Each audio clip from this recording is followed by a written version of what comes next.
you guys hear me? Yep, we get you. Okay. Okay, well, got that problem solved. That's a break. But I didn't open it. Ah. That's what you're opening, it'll still be the same. Recording in progress. Leave computer meeting.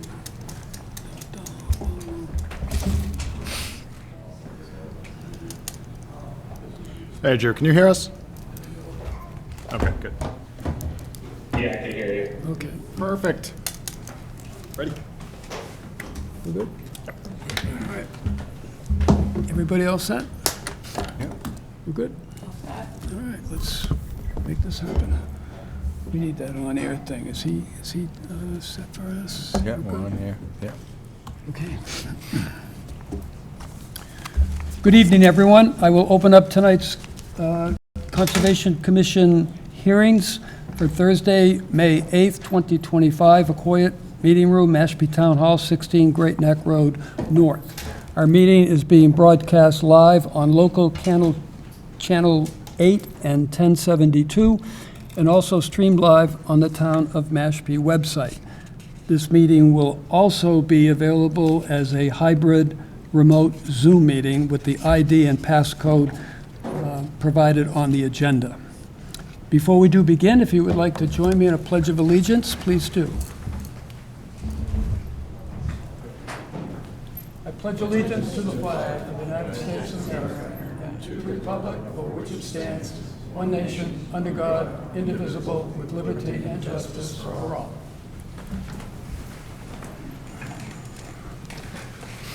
Thank you. We'll start with a moment of silence.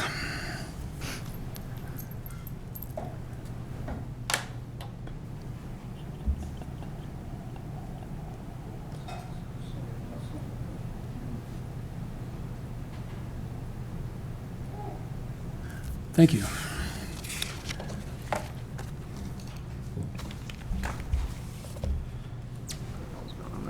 First item up tonight is public comment. So if there is someone here that came to address the commission on any agenda items that are not listed on our agenda, this would be the time to speak. Anyone? No one? And we're good online, Dan? Nobody dropping in to see us? Okay. Nope. Tonight, I'm going to move things around a little bit, so if you have a copy of the agenda, I'm not going to go in a linear fashion with the RDAs and the NOIs and the COCs. I'm going to skip around a little bit, and there's a reason for that. So before we begin our pre- and post-hearing agenda items, I will go directly to the hearings, and the first one that I'm going to call is 111 Timber Lane Drive, 318 Main Street, 2 Great Neck Road North, 42 Meeting House Road, 0 Dry Hollow Lane, Town of Mashpee Sewer Commission. Notice of intent application for proposed construction and maintenance of pump station associated with the Town of Mashpee Wastewater Department Phase 2 Collection System Improvement Project. 11 Timber Lane Drive, Assessors Map 22, Parcel 21, Owner of Record, Town of Mashpee.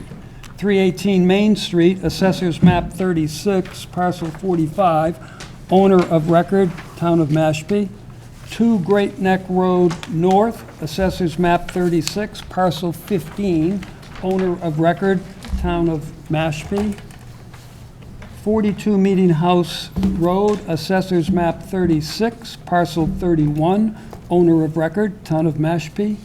0 Dry Hollow Lane, Assessors Map 83, Parcel 102A, Owner of Record, Dry Hollow Property Owners.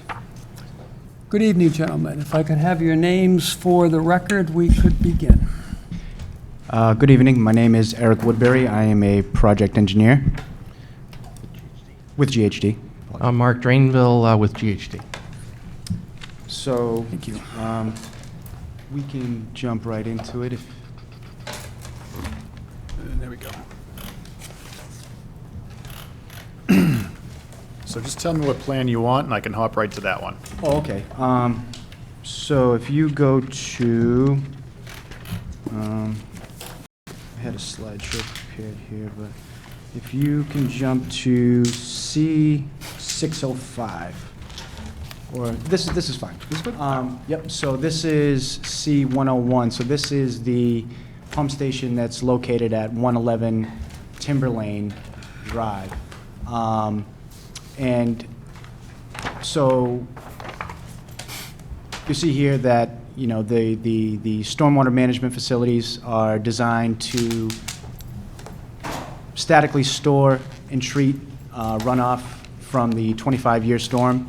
And those hatches right there, those stone hatches, are designed to convey overflows from the 100-year storm, you know, as an emergency overflow, and last round of treatment prior to any discharge to a resource area. So those bold lines there are the buffer lines, the 50 for the DEP buffers, and the 75, which is a Mashpee regulation there, yep.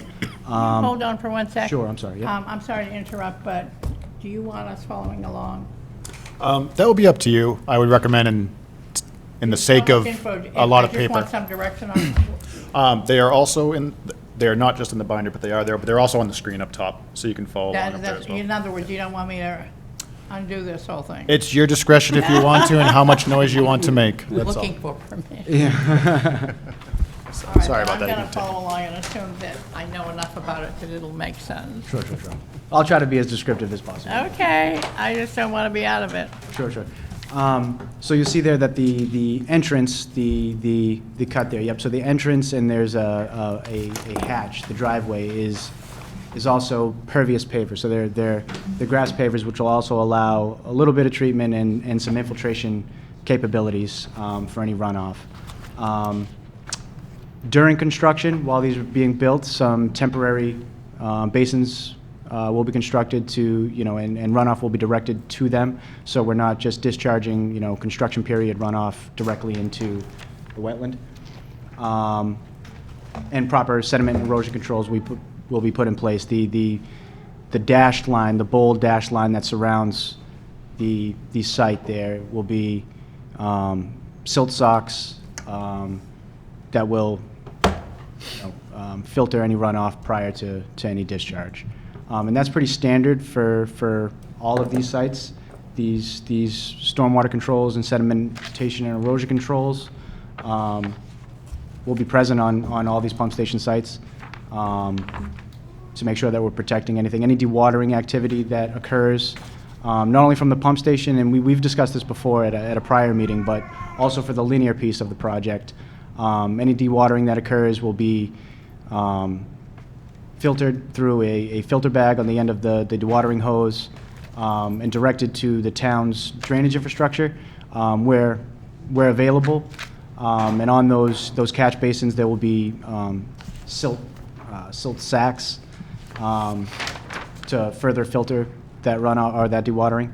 And in extreme cases, which we don't think there's going to be a lot of this, but if there is extensive dewatering, we're prepared to install frac tanks as a further round of treatment prior to any discharge to a wetland or you know, an outfall that may exist.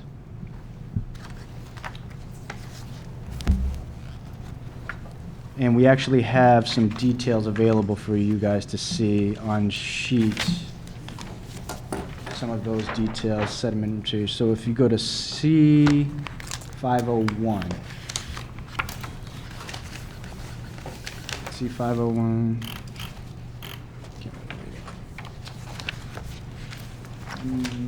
Next one. This one here, sir? Next one down, I'm sorry. No problem. Maybe one more down. One more. Keep going. Oh, this is the full set. So it'll be towards the end. It's in the It will. details section.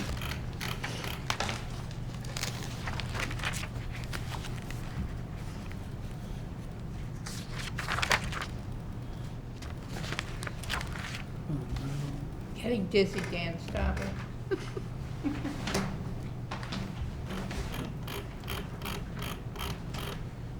All right. We're almost there. There they are. I think I've got them. There you go. Some of them.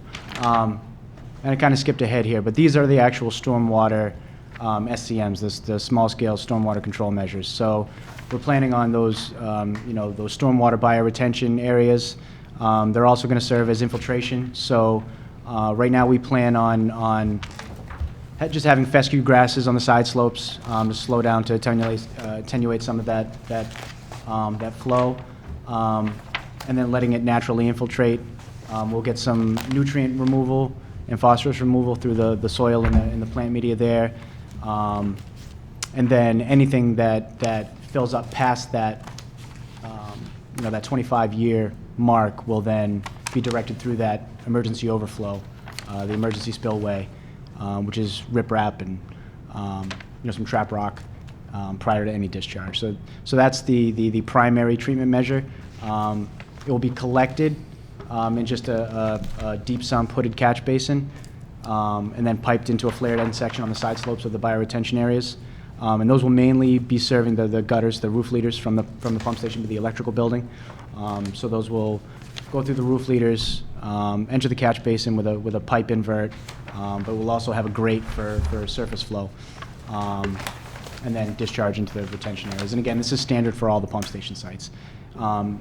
And then we'll also have some grass-lined swales, around the electrical building that will collect some runoff and then also be directed towards those bioretention areas. And if you go to the page above that, I'm thinking, oh, I'm sorry, below it. Oh, no, above it, you're right. Yep. So that is yep, you're right, yep. So that is the flared end section there. Those are section views of the flared end sections. It has a little bit of a sump underneath the pipe invert, and then it's basically just riprap. And that landscape catch basin detail, those are going to be installed in low points and low areas, that could be potential for ponding, and it's just an added measure so that we're not, discharging untreated runoff to any kind of resource area. And then one above that, yeah, so these are the set and erosion control measures. So those are what I was speaking about before with the catch basin silt sacks and the silt socks. One thing I failed to mention that is if we do not have any existing infrastructure present, and this is more for the roadways, the linear work, we'll create a temporary basin. So any dewatering that happens, any run-on or run-off, we will direct it to a temporary sediment basin that we construct out of silt socks and hay bales, direct it there, and then let it naturally infiltrate. And yes, and so, yeah, there's a lot of plans in here, but those will be installed, throughout the length of the project, the linear project too. And so we spoke about this a little bit before, but this linear piece is it's underneath it's previously disturbed area, it's underneath the roadway, so is exempt from the filing with DEP. However, the contractor during construction will have to file for their construction permit, and we'll be able to use this. We can't dictate to them what their means and methods are as far as how they're going to dewater, but through this process and what we're presenting to you here, they'll have a template to put together their SWIP, their stormwater pollution prevention plan, and can kind of use that as a guide to create that and go with that during that phase.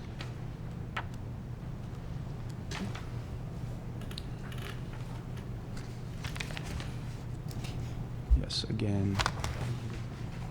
Yes, would you like me to go through each pump station individually? Yeah, if you can go through them individually, not as, it doesn't have to be super in detail, but Sure. absolutely if you can go through them. Okay, sure. So if we go back to the beginning, we'll just go right through. So we did Timber Lane, and the next one will be South Sandwich. That'd be further down, correct? Yep, Yep. it'll be, yeah, it's the slideshow. It'll be, Whereabouts are you, Dan? When you're flipping through the clear Appendix C now? Yes. Yeah. yeah, so it'll be up in Appendix A. It's too The high. sheet number itself is probably, That's Timberlane, there we go. it's probably 6. This is South Sandwich? Yep, that's it right there. So that's the pump station. That's located on South Sandwich Road. There is a BVW, and there is also a certified vernal pool on the other side of the road. And you can see we're trying to stay as far away as possible as, you know, from those wetland areas. So we're outside of the 75, but we are within the 150. And again, these control measures are standard for all the sites. So we have the the pervious pavers, and we have roof leaders that are directed to the right side, the east of the site there. You can kind of see it hatched in with crosses. That'll be the bioretention area. One over to the right, yep, right there. Again, that's sized to statically store the 25-year storm, the runoff from the 25-year storm, and then the emergency overflow will convey that 100-year event, where it's naturally going anyway, but with a final round of treatment. But again, with flared end sections, deep sun-putted catch basins where necessary, and roof leaders on the building.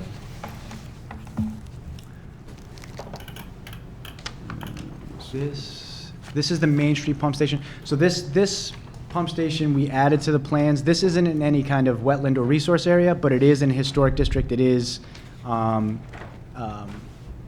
you know, part of that filing with DEP. So we had to send it to Mass Historical for their input. And we've had PAL out there. We just did an archaeological dig, and they had a negative determination. So we went through that process and have sent that off to them for their review, and they're issuing their findings. I think we might have that permit already. So again, this isn't in any wetland area, but we thought we'd add it just to have that discussion. So these measures are still standard for what we're doing for the other sites, though. This is the Quashnet This is Road? Quashnet, yep. So Quashnet, this is the Quashnet pump site. This one's a little bit, it's the same, but there's a little bit more elevation, terrain change to deal with. So we have some steep embankments here, and the river's on the other side. So what we're going to do is utilize some natural depressions there down near the road, and we're going to direct, yep, right there on the left side of the entrance. It's kind of hard to make out right now, but there is a natural depression there. The finished elevation of the road is about 53. So we're going to grade it down, use that natural depression with grassline swales around from east to west around the site, direct that runoff from the hill and the rear of the site through that swale, and then you know, standard procedure for the actual impervious areas is, you know, roof leaders for the buildings, pervious pavers for the driveway entrance, with a flared end section into the end of the swale there as it enters the bioretention area.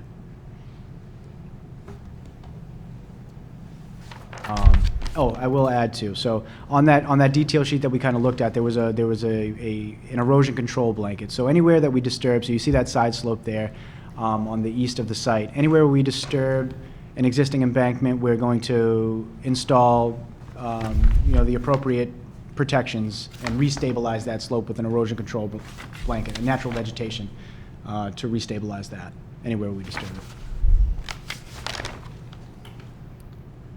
So, I'll add this here too. So groundwater is also in the forefront of our mind. So we do have an idea of where that is seasonally. We did an extensive boring program, and that's one of the reasons why we're going with these bioretention areas, is to keep that 2-foot separation wherever we can to the seasonal high groundwater.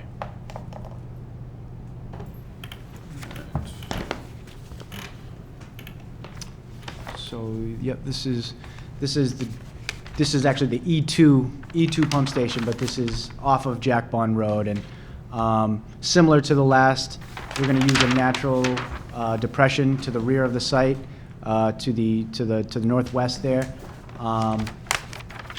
You know, let you know, gravity do its work. Let the earth work for us. So we're going to direct all the runoff to that area, again through flared end section and some. You know, at the end of that flared end section, you can see there's a energy dissipator. We're just going to rip-wrap that whole slope with a little bit of a sump underneath the invert, slow it down, you know, direct that roof runoff there, and then, you know, with a swale, let that the rest occur naturally and infiltrate. I will say too, here is one of the low, so you'll see the catch basin in front of the site there. It's an existing, it's shown a little to the south. It's existing, so it's light gray. Oh. Yeah, right there. So we are planning on, if there's dewatering that happens here, we are planning on using that. And this is one of the areas that I mentioned before where we may need a frac tank. That's not certain, but we're thinking that there could potentially be quite a bit of volume coming out of the trench. We'll take all the appropriate steps to make sure that we're getting treatment and we're not overloading that system.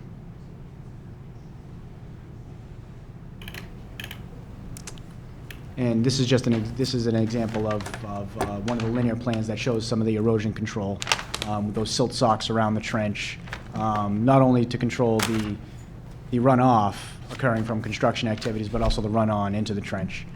So those will be installed throughout the length of the project. That, I mean, that's kind of the method that we're going with here.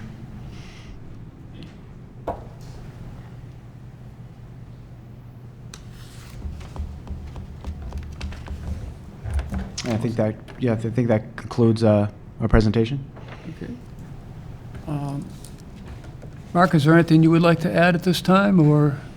I'm here just for assistance, so. Okay, great.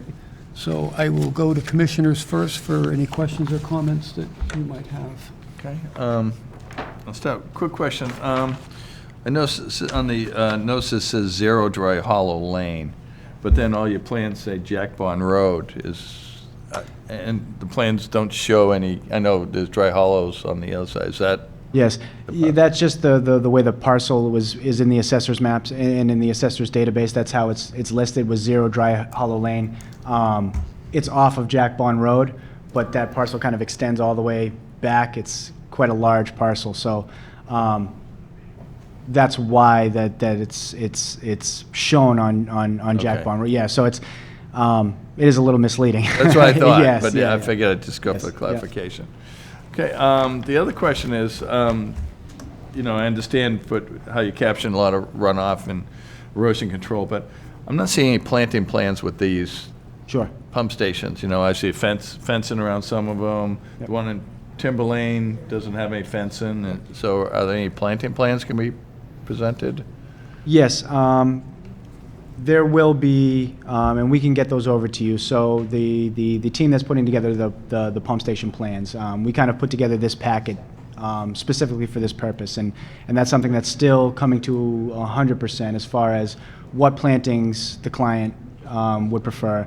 As far as on the bioretention areas, the stormwater side of it, fescue grasses are the easiest thing to maintain, the easiest thing to install. Anything beyond that, I will say that any trees that we're cutting down, we will have tree planting plans and replacement for those. But as far as in those specific areas, as of right now, we just have fescue grasses, and we'll show a detail with it and a planting plan for it. Yeah, because especially the one in Timber Lane, you're all within a 150-foot buffer. Sure. And looks like you're going to just clear cut that whole lot. Sure. Right. Yep. So Yep. I'm saying, okay, how many trees are being taken down, what plantings going in, how are you going to buffer the neighborhood? Sure. Especially the one in Jack Bond, you're putting it right between some houses. Sure. So, the one that's out here on Main Street is right behind this building, so. Sure. That's a wooded area, it's not too bad, but Timber Lane, Jack Bond, those ones are right in, next to people's homes and. Sure. And especially Timber Lane where, the whole parcel's within a 150-foot buffer. Sure. Yep. And so, and we will be providing screening, and it's the preference of the board for it to be, natural screening, right, not just fence. And we will, install those measures. Is that And the replace parcel, trees. Dan? right This is there? Timber Lane, and I can go to Jack Bond if you would like. Yeah, so Timber Lane, that's one, yeah, so the whole parcel's right there, right? Yeah, this is the town landing going down 125, whereas DPW has that project that was approved last time Yeah. for the whole thing, so this is. Okay, so when you look at it, the town landing road comes right down the side, okay, and that's Timber Lane there, all right. Okay, yeah, I looked at it earlier, the same thing, yeah, Yeah. trying to understand it, yeah, so, yeah, this house right across the street, and wooded area, so, okay, and then can you move to Jack Bond? Yep. Thank you. I will add on Timber Lane, one of the reasons for the location of that site was to preserve some of the existing trees that are there, some of the large oaks. So I'll add that on. Yeah, on there that- are. That one specifically. There are extremely large oaks on the Yes. corner there Yeah. that would be great to be preserved. Okay. Okay, so, yeah, that's a funky piece around, between the neighborhoods there. Yeah, that's the Dry Hollow. I want to say that's their HOA area or whatever they are. That's their open space for the development there. Okay. So, Okay. That's all I have for questions right now. Okay, Steve? Someone else? Questions? No? Marjorie, nothing? Through those pages now. Any questions, Marjorie? So I have a question for you, Mr. Chairman.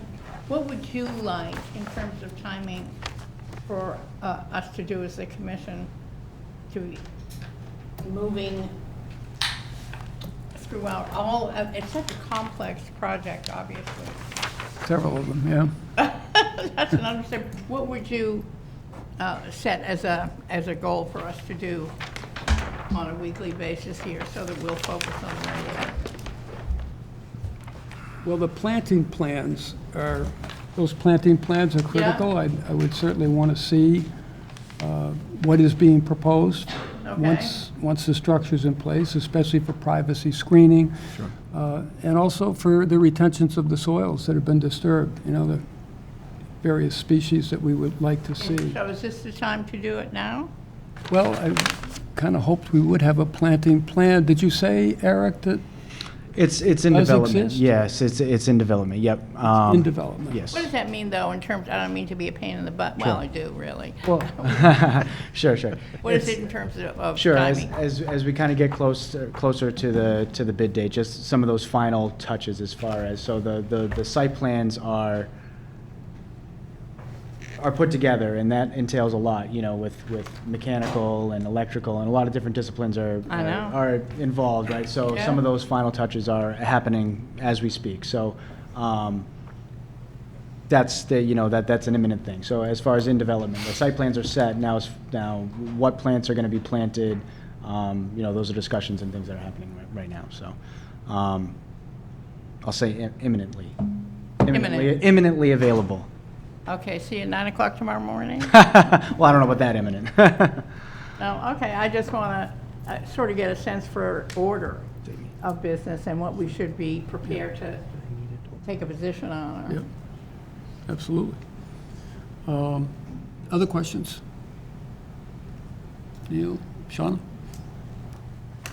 Once everything's in, and we fast forward, is how much work actually needs to be ongoing on these sites? Is this something that the resource area will continue to kind of get nipped at?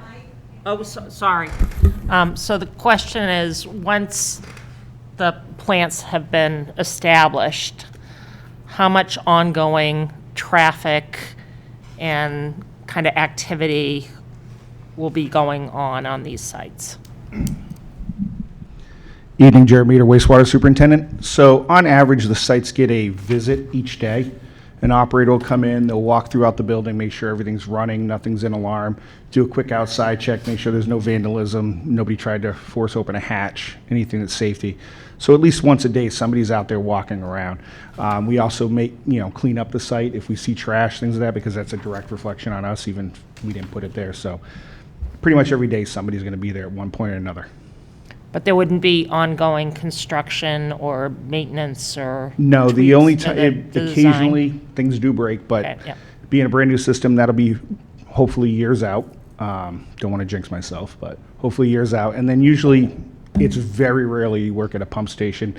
And that's why a lot of the layout is we've adjusted it so that the pervious road usually is right next to where we got to be, so there should not be anybody wandering around in the woods or trying to drive vehicles back there. We've deliberately laid it out so we have very quick access without damaging the off area for driving.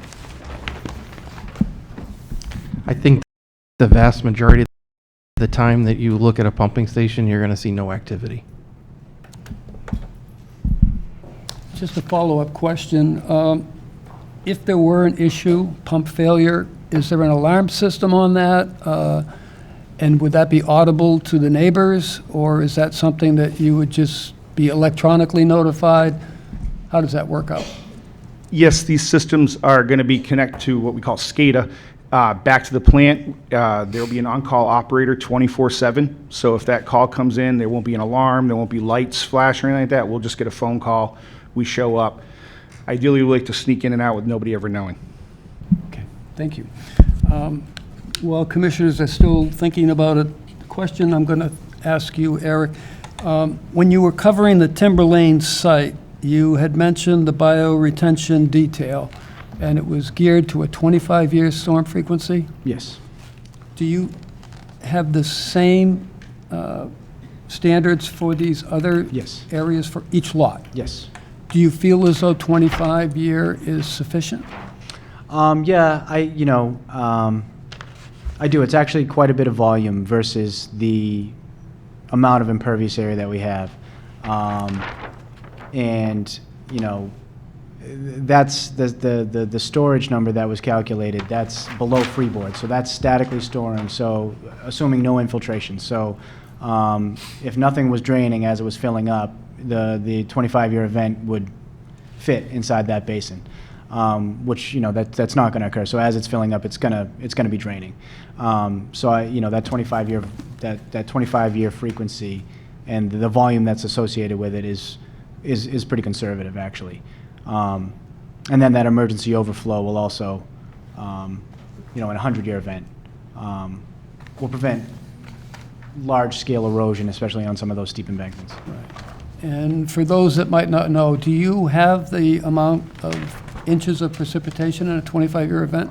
Off the top of my head, I think it's somewhere around 6.5 inches. 6.5. I believe, but don't quote me on that. It's somewhere around there. It's quite a bit. I always assume Maybe it's 5-ish. 5. Yeah. 5.2 or something like that. Something like that, yeah. Somewhere close to that. It's quite a bit. Okay. And the terrain is comparable in all of these sites? Yeah, I mean, that's kind of the nature of pump stations. A lot of them are in low-lying areas. That's kind of where they want to be in the sewer shed. The one on Timber Lane is a little unique. It's kind of sitting at that top of a hill. But other than that, they're pretty similar. The other sites, yes. And the one site that you mentioned with the certified vernal pool within, Yep. South Sandwich, yep. can you focus a little bit more on that and tell me, I think you said within 75 feet, did you mention? From the vernal pool, we're actually outside of the 75. So the vernal pool, we're outside of the 100 actually, right outside of it. So we're within the 150-foot buffer, for Mashpee regulations, but we are outside of the 100. And we're outside of the 75-foot buffer to the BVW that's to the west. But we did scooch it back a bit, pardon the technical term of scooch, but away from the vernal pool a bit for that reason. Yeah, because you can't go inside that 100, you know that. Yes. And the associated bioretention detail that would protect that vernal pool, can that be beefed up a little bit?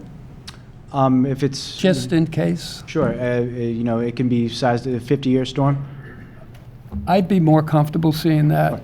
Sure. Because once we lose it, we lose it. Sure. And I Yep. don't want to see that happen. Sure. And there's ways we can, without making a bigger impact to the site, we can also, for that one specifically, maybe add some under drains to help that draw down a little quicker. Yeah. Yep. We can Out of certainly- all these, that's the one that caught my attention. Sure. Immediately. Sure. Other questions from commissioners? Yeah, if there's a power failure, do you guys have backup, standby generators to keep the pump stations going? Yes, that'd be the plan, yes. And there's some reserve built into that wet well, the way it's designed as well. And then, obviously in the case of some kind of catastrophic thing, I mean, you have your pumper trucks that would come in and emergency bypasses to circulate it back into the system. But yeah, those measures are in place. Anything else, Steve? Follow-up question. So I was looking at all the other pump stations. except Timberline doesn't have any fencing around it. All the other ones have fencing. So, I believe Timber Lane does have a fence. There was actually talk of E2 and one on Jack Bond, because there's so much existing vegetation, of maybe scaling that fence back up closer to the site and only enclosing a smaller area to use some of that natural screening on the road. yeah, I'm not seeing it, the fence on this plan here. That could be just some line work On issues. CI 101, so. Because when you look at the fence on, you can see it on the other stations, but I don't see it there. So on this site here, we actually put the fence so it's closer to the building and encircle in the generator, which you can see to the side. That is the fence right there. The reason why we wanted to insist that it stays there is because when that generator does kick off to exercise or during a storm, we wanted to minimize the noise pollution to the neighborhood. Right, but So when that- you look at all the other stations, there's fencing surrounding all the other equipment, and Timberlane doesn't have it. Right, we did that purposely just because the area that we're asked to stay in, which is there's a walking trail that you can kind of see.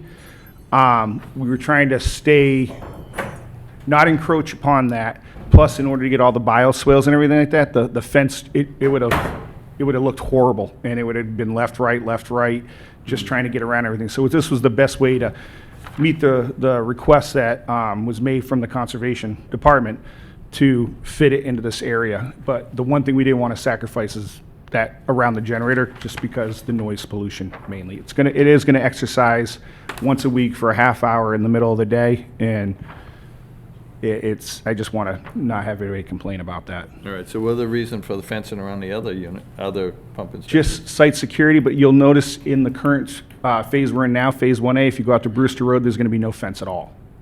Right. It's very site-specific. Brewster Road, just because nobody wants to look at a side of a fence as they're trying to come up to an intersection. We removed it in this case. Since it's set back further in the woods, it made more sense just to definitely get around the generator. We don't really need to go near anything else because it's all underground. Nobody can really damage anything with it underground. Okay, all right, thank you. Anything else from commissioners? We're good? Agents, Dan or Drew? Yeah, so one more thing to add, just for the commission's edification. Any areas that lie within National Heritage and Endangered Species Program jurisdiction, rare species habitat, there was a letter of determination issued stating that projects like this are exempt from NHESP review and jurisdiction. So just want FYI on that.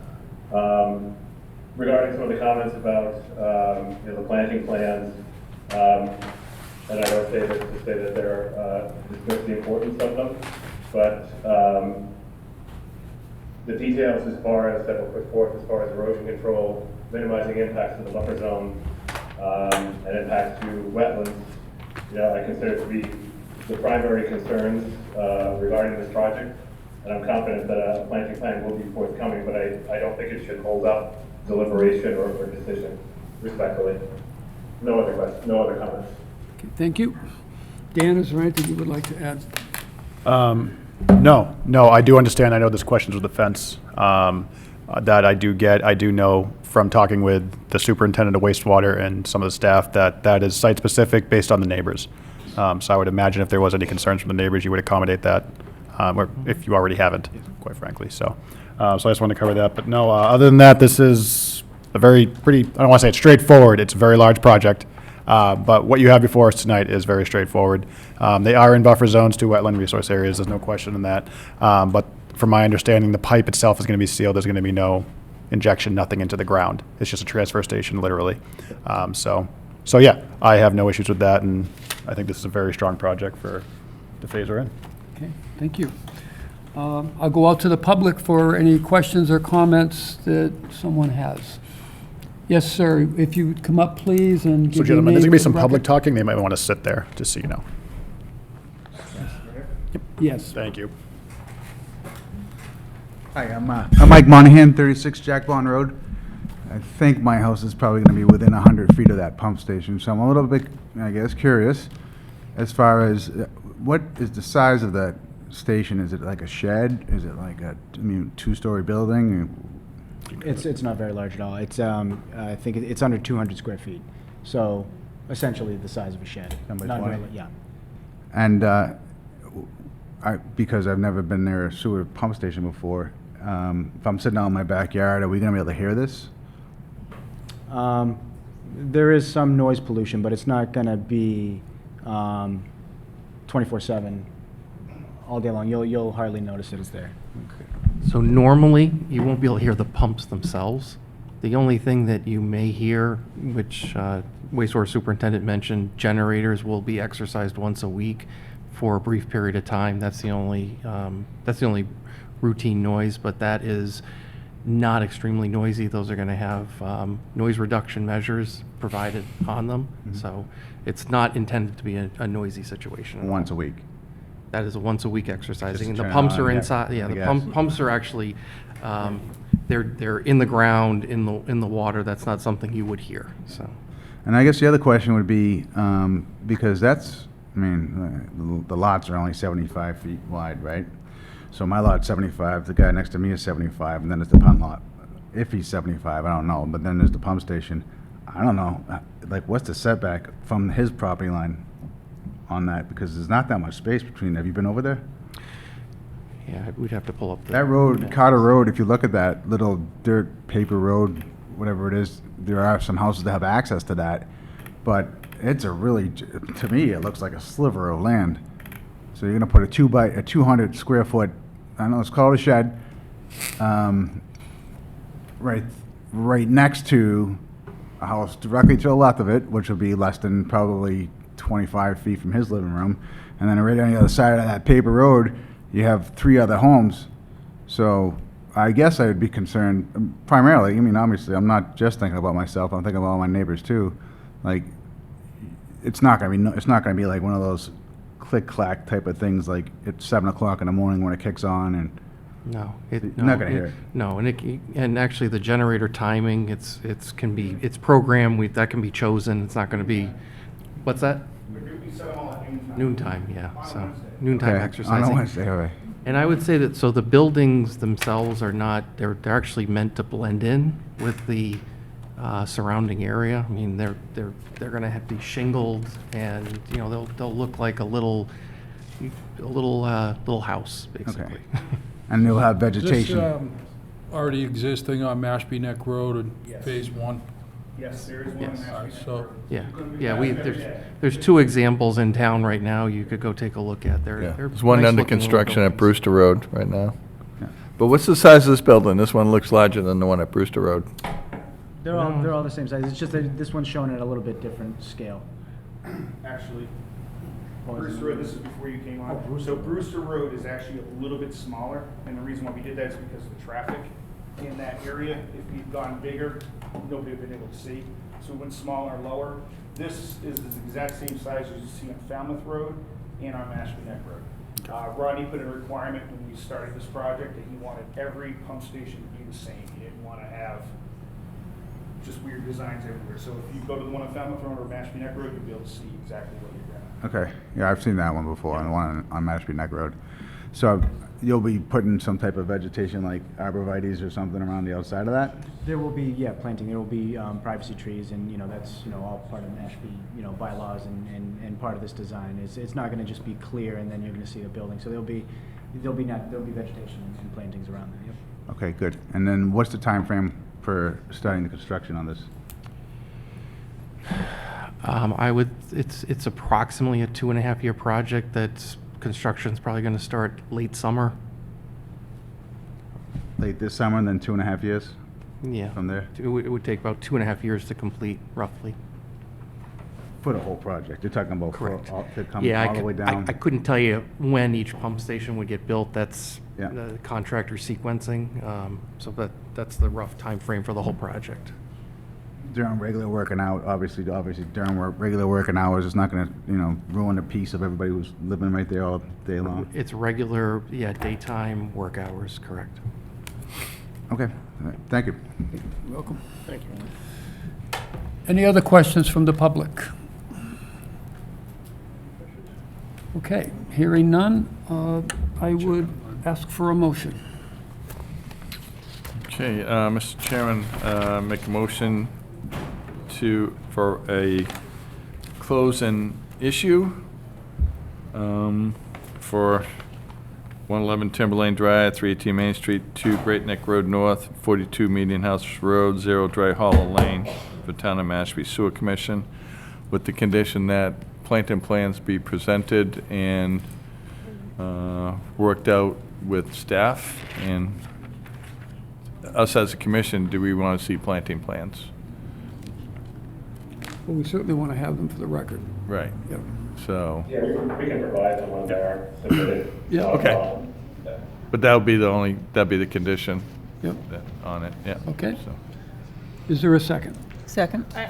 I'm sorry, but Paul, you had the question about the vernal pool and changing what was on the plans to that. Does that need? Right, they were does going to that beat need- that up to a 50-year. Yep. storm Does that frequency. need to But be that is a conditioned? condition? Yeah, I'd like to So protect that that as the, much as we can. what was it, the That was swale? South Sandwich Road?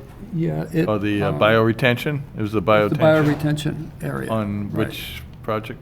South Sandwich Pump Station. South? It South Pump Station? Yep. Yeah. Yeah, South Sandwich, right. Oh, so it's pump station, Okay. okay. To meet the 50-year flood, 50-year storm, I mean? Yep, Yeah, okay. okay, those two conditions. All right, I've got that. And are you still okay seconding that? Yep. Okay, thank you. So motion is made and seconded with the conditions of the planting plans being provided to the commission and beefing up the bioretention area to the 50-year storm frequency. Up for deliberations amongst commissioners before I call for a vote.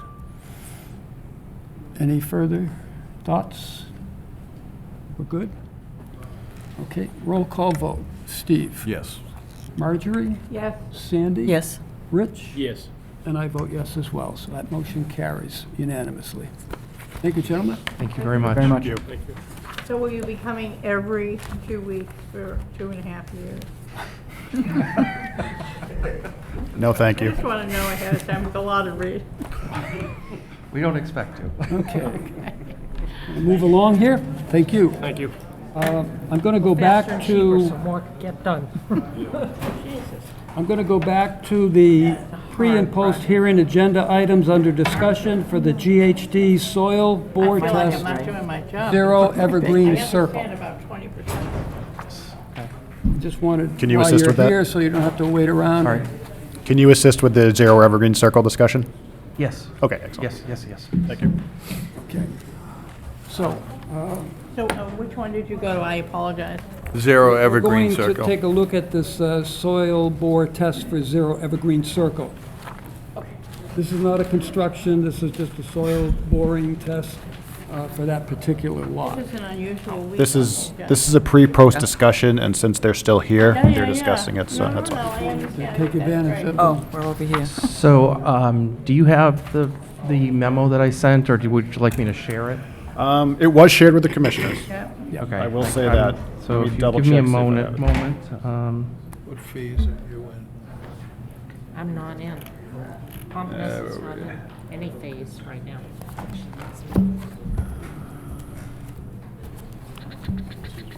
Don't know if I downloaded that to my computer. Not right here, but the commission has been sent it for review. I will say that.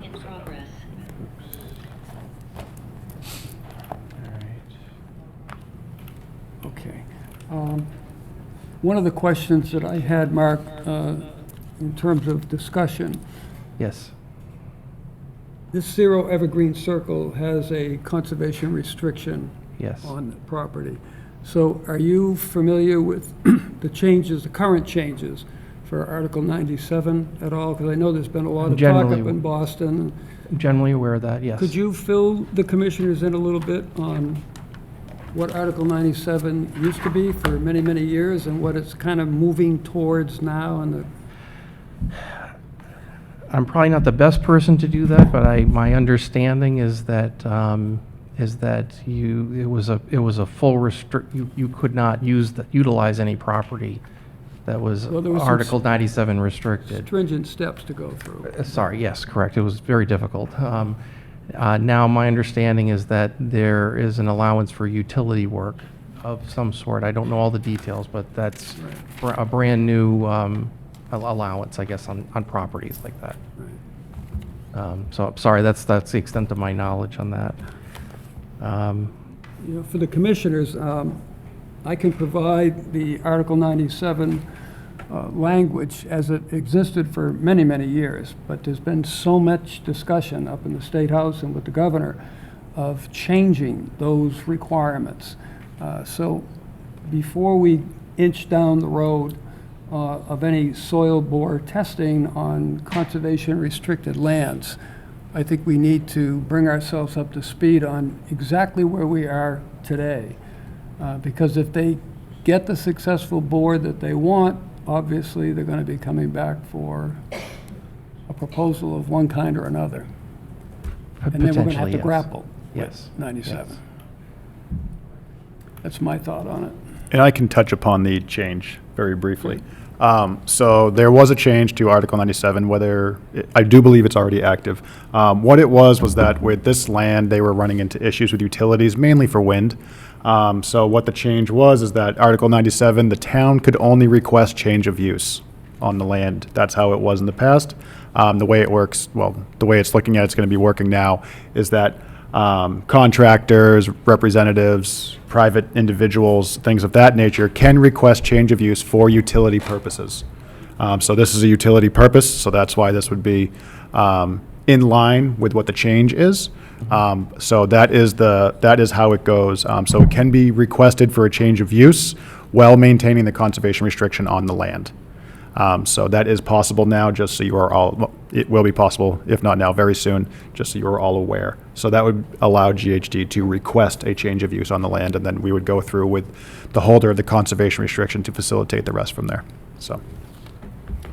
And Mark, what type of, would this just be another pump station, or is it some other type of infrastructure that you're looking at providing the town? So the purpose of looking at the soils would be to see if the property could be used for a number of uses, including facilities like a treatment facility or what we call effluent recharge, which is treated wastewater, which we have to reintroduce into the ground. So that's the purpose, is to see what the underlying soils are like, just so we can get a feel for, is the property potentially a good candidate for some kind of a wastewater use. Okay.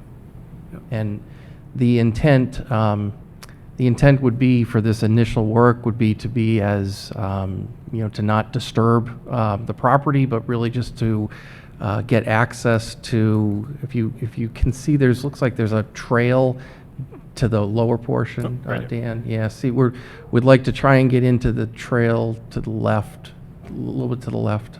Yeah, right there. Number 95 Echo Road to get into it? We would need to ask permission to get into the property from one of the private landowners on the side. But yes, potentially 95. But we would get once we get access to the property, we would just use existing open trails to get access as far as we can along that trail on the bottom there to put in a soil boring. And Mark, quite a while back, we talked about these borings and, the physical nature of them, but we've got some new commissioners that might not be aware of that, if you could kind of take them through Sure. the process. Yep. So soil boring, first of all, is it's you're literally taking samples of the soil deep in the ground, so you could see the different layers of soil. The equipment that's used is they call it a boring rig, and they drill into the ground in increments, and then they approximately, I think it's 5 feet, and then they pull that up and they keep that, and then they'll go another 5 feet, and they record, the boring operators will record what they see in the soils that come up, and it allows us to determine is that a good underlying material for facilities to sit there, for effluent recharge to be able to make its way down into the ground. So And what would be the time frame for, we'd like to do it within a month if we can. within a month? And I'm not sure what type of paperwork we'd be using to file that with. That would be, Drew, did you hear that?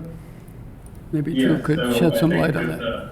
A letter, from the Conservation Department, if that's okay with the commission, just providing administrative approval for the activity. The letter would include a synopsis of the proposed activity, and then state that it would be administratively approved, subject to any conditions the commission feels are warranted. Okay. So it would come to us first then in a letter proposal, and we would just do an administrative proposal for our conservation staff? Yes. Okay. Great. Anything else? Can you clarify just what you had said before about 97 being effective or applied already, or is about to be implemented? I want to say it's already in effect. I'm just not 100% sure. And again, I say that because this was a decision made by the state, the governor's office, I believe, to allow for straight line passage of utilities underground, because they were running into issues with the windmills coming in where they had to kind of zigzag. Right. So that's what this was for. So I would imagine it is, but I can confirm that tomorrow. That's not a problem. Yeah, would you just send us out a little quick something? Absolutely. I'll send that out as well as the declaration that was made by the governor. That So, would be yeah. great. That would- Let's do our homework. Sure. Could I ask a question? Sure. I wanted to just clarify if you need something from me or with this? I believe, yes, and maybe Drew, you could help out with this. From what I'm gathering is that we would get a proposal from you for the number of bores that you want to take, maybe even a sketched out map showing the locations. And then, So it's going to be one. What I've provided to conservation is up here. I don't know if you can see it very well, but it just I pointed out.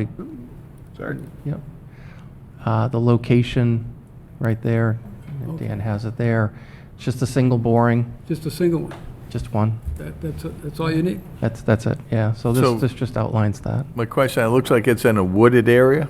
There's a path, Dan, I don't know if you can pull up Google Maps. You see how there's a path down?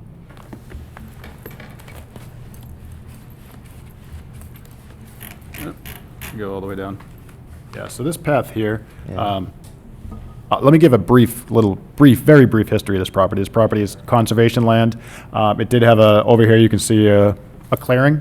It is growing back in now. There was a very large violation there that was uncovered Remember years that. ago, and compliance was brought in order, yada, yada, yada. And the whole point in that was also, part of that compliance was a conservation restriction. So that's how the CONSCOM kind of got an acquisition of this property, control, I mean, of it.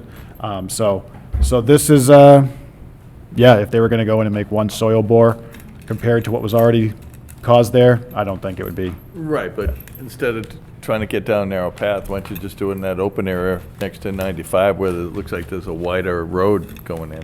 We would not knock any trees down. We would just, our goal is just to get as close as we can to the lower right-hand portion there as we can without knocking any trees down. But why do you need to go on that lower right-hand side? Because if we were to put something there, that would be the first place. But we certainly can go towards the clearing area if that's a restriction. We will go there. So Yeah, because typically a truck is a wide truck to get that. I don't know how wide that path is. Oh, it's wide. It's wide? Oh, yeah, they were using, Vehicle access. Okay, they were driving big trucks down it. okay. They were, yeah. All right, I can't tell from this, so, okay. All right, thank you. Okay, so yes, just a letter mark would do, and we'll get that on our next agenda for approval.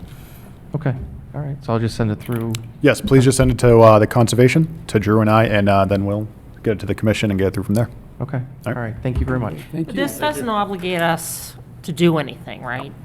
No. This is just, No, once, if they end up going through with this, then it would obviously be, there's no wetlands on site, but it would be a further discussion from there. Yes.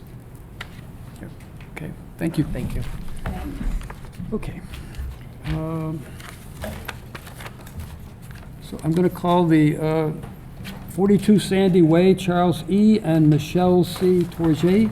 Proposed septic system upgrade. Representative is GeoCape Environmental Consultants. This hearing is continued from December 12th of 2024, January 9th, January 23rd, and February 6th of 2025. Good evening, gentlemen. If we can have your names for the record, we'll begin. Good evening. Oh, sorry, go ahead. I'm Charles Eric Tourget, 42 Sandy Way. You're the owner, okay? Glenn Harrington, representing the Title V design plan and the owners of 42 Sandy Way.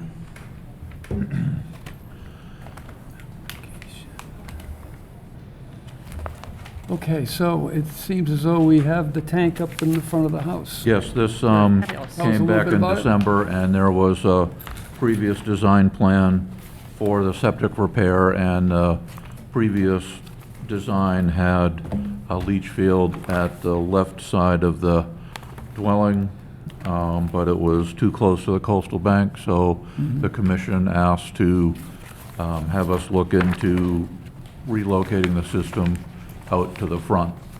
And it took a little bit to get a plumber out there to look at the plumbing, because it has to be turned internally to come out the front of the building, and which has been done as far as it was investigated, and they found that they could move it out front. And system is still going to be a fast tank, and the two 500-gallon chambers had to be split up to make room and to even out the setbacks for the front of the property. One will be in the driveway, and the other will be essentially in the front yard, where the water line will be rerouted and protected to maintain the 10-foot setback from that new leaching chamber. So we were able to squeeze it in. The Board of Health has approved this plan. So we're looking forward to getting the system in, as the system is still failed. Yeah. It didn't heal itself, huh? No. Okay. Questions from commissioners? Good. We're good? I know we had a lot of discussion about trying to Yeah, get this this is thing much around. better, yeah. Yeah. I'm sorry, what'd you say, Steve? This plan is much better than Much our better. previous plan, yeah, so this answers all our questions. Guidance here. Yeah. Yeah. So, Anything else? Glenn, can you tell us about the failed tank? Is that going to be removed from the ground, or what's? It says on the plan that it's going to Filled in? be removed. I would recommend that it's pumped and filled in place. Yeah. So that it doesn't disturb anything. Right. We do have to do a revised plan, just because the ultraviolet light was left on the plan, but because when we moved the leaching more than 75 feet from the BVW, it took away that requirement on the Board of Health side. So I can have Dave take that note or change that to pump and fill rather than remove that tank. Okay. Okay. I have no further questions. We all set? Anything from the agents? No, just recommend a negative determination. I agree. This is absolutely what the commission was aiming at, and I agree. Negative determination. Okay, questions from the public? Not hearing any, so I take a motion. Okay, make a motion for a negative determination for 42 Sandy Way. Thank you, Steve. Second. Second. Thank you, Marjorie. Motion made and seconded. Negative determination. Anything further from commissioners before I call for a vote? We're good? Okay. Steve? Yes. Marjorie? Yes, sir. Sandy? Yes. Rich? Yes. And I vote yes as well. Motion carries unanimously. Thank you very much. Thank you. It's Thank been a you. long haul, Thank but you, I'm everybody. glad. Nice when it works out that you do what Yeah. you were asked to do. Look at that. Right, that's it. I'm Thank you. very grateful for him, because I don't know what he's talking about. skilled professionals. Thank you. Thanks. Just want to make sure I didn't miss anything here. For sure. Okay, our next hearing will be 51 Horseshoe Bend Way, Victoria, Nguyen. Proposed septic system upgrade. Representative is Engineering Works Incorporated. This is an RDA. Yeah, good evening. My name is Peter McEntee with Engineering Works, and we've been retained by Quinn's Excavation to prepare a septic upgrade plan for Victoria. The property lies at the on the northeast side of Ashumet Pond, directly on the pond, within the 150-foot buffers to the inland bank and to the bordering vegetation along the side of the pond. The work will be contained to the front yard as far as possible away from the wetland resource area. The front yard is basically open with 2 driveways. We intend to replace the existing septic tank with an H20 2-compartment tank with an S86 sledgehammer unit in it, a leaching system in front of the house, and another leaching system in the driveway on the east side of the lot to give us a capacity of 4 bedrooms. The system is in failure at the present time, so it's will be a great improvement to what's there.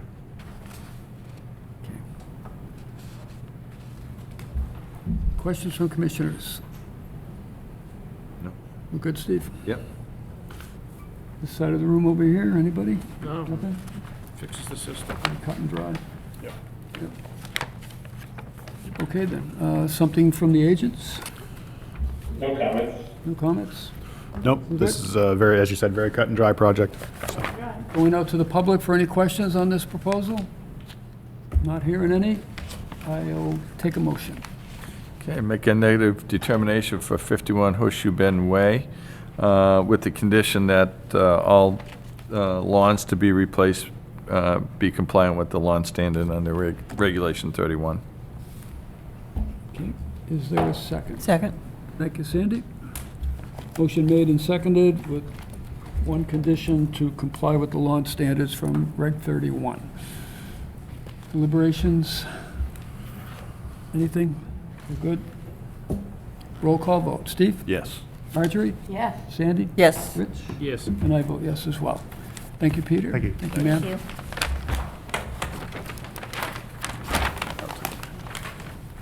Next hearing is 27 Sturgis Lane, Darrell S. Sharp.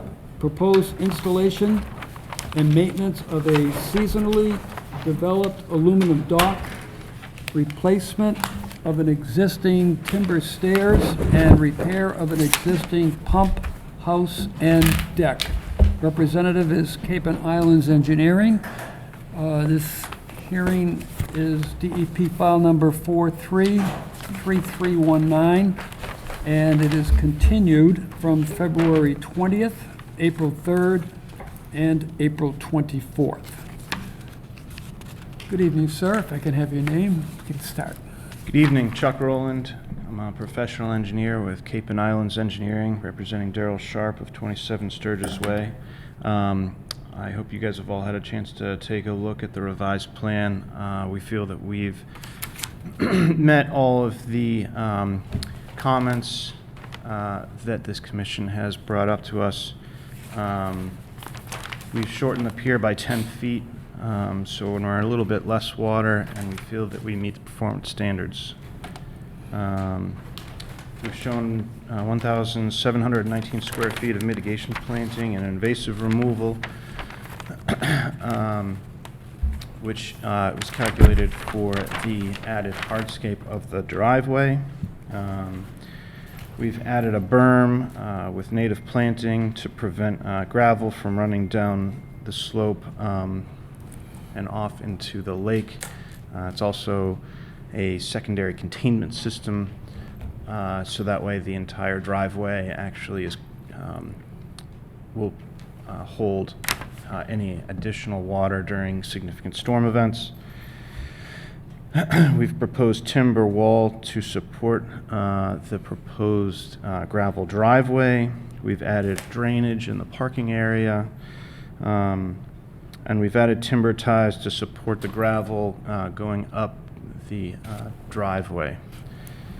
So I believe that we had a fairly lengthy discussion last time I was here. I think that was on April 3rd. And so with that, I'm happy to take any questions that you guys may have, as I believe we have kind of addressed all. Okay. Thank you so much. I'll go to commissioners first for questions on this revised plan. Okay. Chuck, on the silt fence, can we add in the socks on that because of the steep grade? Because it just says proposed silt fence. Finding that the silt fence is not holding up on steep grades. I'll bring the plan over here, but I don't know which note you're looking at. It just shows right here, proposed silt fence. So I have that for the mitigation planting down below. It's a little bit lighter because there's not really going to be any heavy construction, and then, but obviously, if you guys really feel strong about having silt fence and wattles or hay bales, we can add that. It's a narrow area. Yeah, well, you can do the round socks that, you see them on 151 right now. We're happy to do that. Yeah, I think because it's so steep. I'm seeing that the silt fences on my site visits aren't holding up by themselves. So, and then on the pump house, when it says rebuilt, just no foundation work. You just framing work. Just framing work. Framing work. Okay. Keep it all the same. Rebuild Okay. the pump. Rebuild that structure. Repairs needed. Okay. That's all I have. Okay. Someone else? Questions or comments? Nothing? Good. Chuck, I'm going to go back to the pump house just for a minute. It's going to be the identical footprint, no larger. You're just Correct. kind of rebuilding the structure. And I know it's being called the pump house. Because it is. Okay, so is there a working pump in this building? There's a pump in it. I can't tell you it's working. Okay. Hasn't And been tested in quite some time. originally, what was the intent for the pump? I can't. Originally, what was the intent for that pump? To my knowledge, it was for water. It was being drawn from the pond or from groundwater? My understanding that it has a shallow well, but it was for water. Yeah. All right. I was just curious. So do you envision this pump house looking identical to what it is, other than just it's been restored? Same exact structure. I actually even kept it. I showed it in our cross-section as best I could. We don't plan on going up. We don't plan on doing it anything other than scroll up a little bit further. There you go. Just fixing the door and the roof and thing, because it's all a concrete block right now. Right? Yeah, and it's not being changed. The use isn't being changed. It's going to store a pump. I'd store some other things in there, but just a small timber structure. It's not being changed. And is that deck going to be just rebuilt too? That's just cleaned up, or any rotted timbers replaced? So, well and deck to be rebuilt and maintained. So it'll be repaired as needed. We feel that it's in decent enough shape right now, but if timber boards are rotted out, then we'll be replacing them as needed. Okay. Okay. Anything else? No? We're good. Anything from Dan or Drew? Yeah, so they did submit a ZBA application. That's been confirmed. Letter from Natural Heritage confirms the no-take status for the dock. Just a couple of recommendations for conditions if the commission decides to close an issue on this. When it comes to the mitigation area, because of the steep embankment, where staff is recommending erosion control matting during the time, for invasive species removal, and between that and plantings, because they're not coincidental, they don't happen back to back. right away, so there will be erosion control matting recommended during that interim period from invasive species removal to new plantings. And see if there's anything else that I had here. The dock, as proposed, meets standards. They did reduce the linear footage based on concerns from the last meeting. And the other condition I recommend is submission of a 3-year monitoring and maintenance contract with a qualified professional for the restoration plantings on the bank. I think that covers it. Okay, thank you. Dan, anything from you? No, I concur with Drew. The conditions are needed, I think. As well as for this project, I think it really boomed and got better with the whole restoration of the bank. So I think that's a huge bonus, where this was originally really just access stairs and a dock. So I think that's in part of the driveway. So I think that's a big bonus and makes this project very strong. Okay. I'll go out to the public. Any questions or comments from the public? Okay, I have an email that was sent in that I should read into the record. Dear Mr. McManus and members of the Mashpee Conservation Commission, as a direct abutter to the project at 27 Sturgis Lane, I have the following comments I would like to submit for the conservation hearing on May 8th, 2025. Let me just give the name. The person's name is Linda Smith, and she resides at 33 Sturgis Avenue. Her first comment was, I would first like to thank the applicant for reducing the overall length of the pier, as well as adding some stormwater control features to the driveway.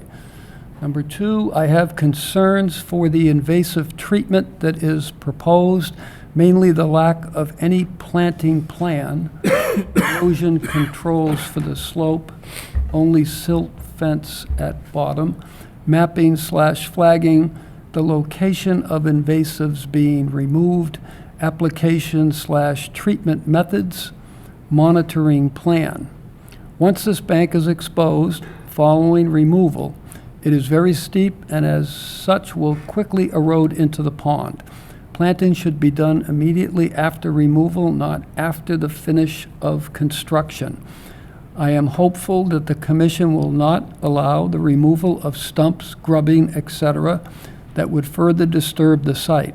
All work on the bank should be done by hand if possible. Number 3, the pump house renovation represents an opportunity to add mitigation to the plan. A pump is fairly small and does not need a large structure.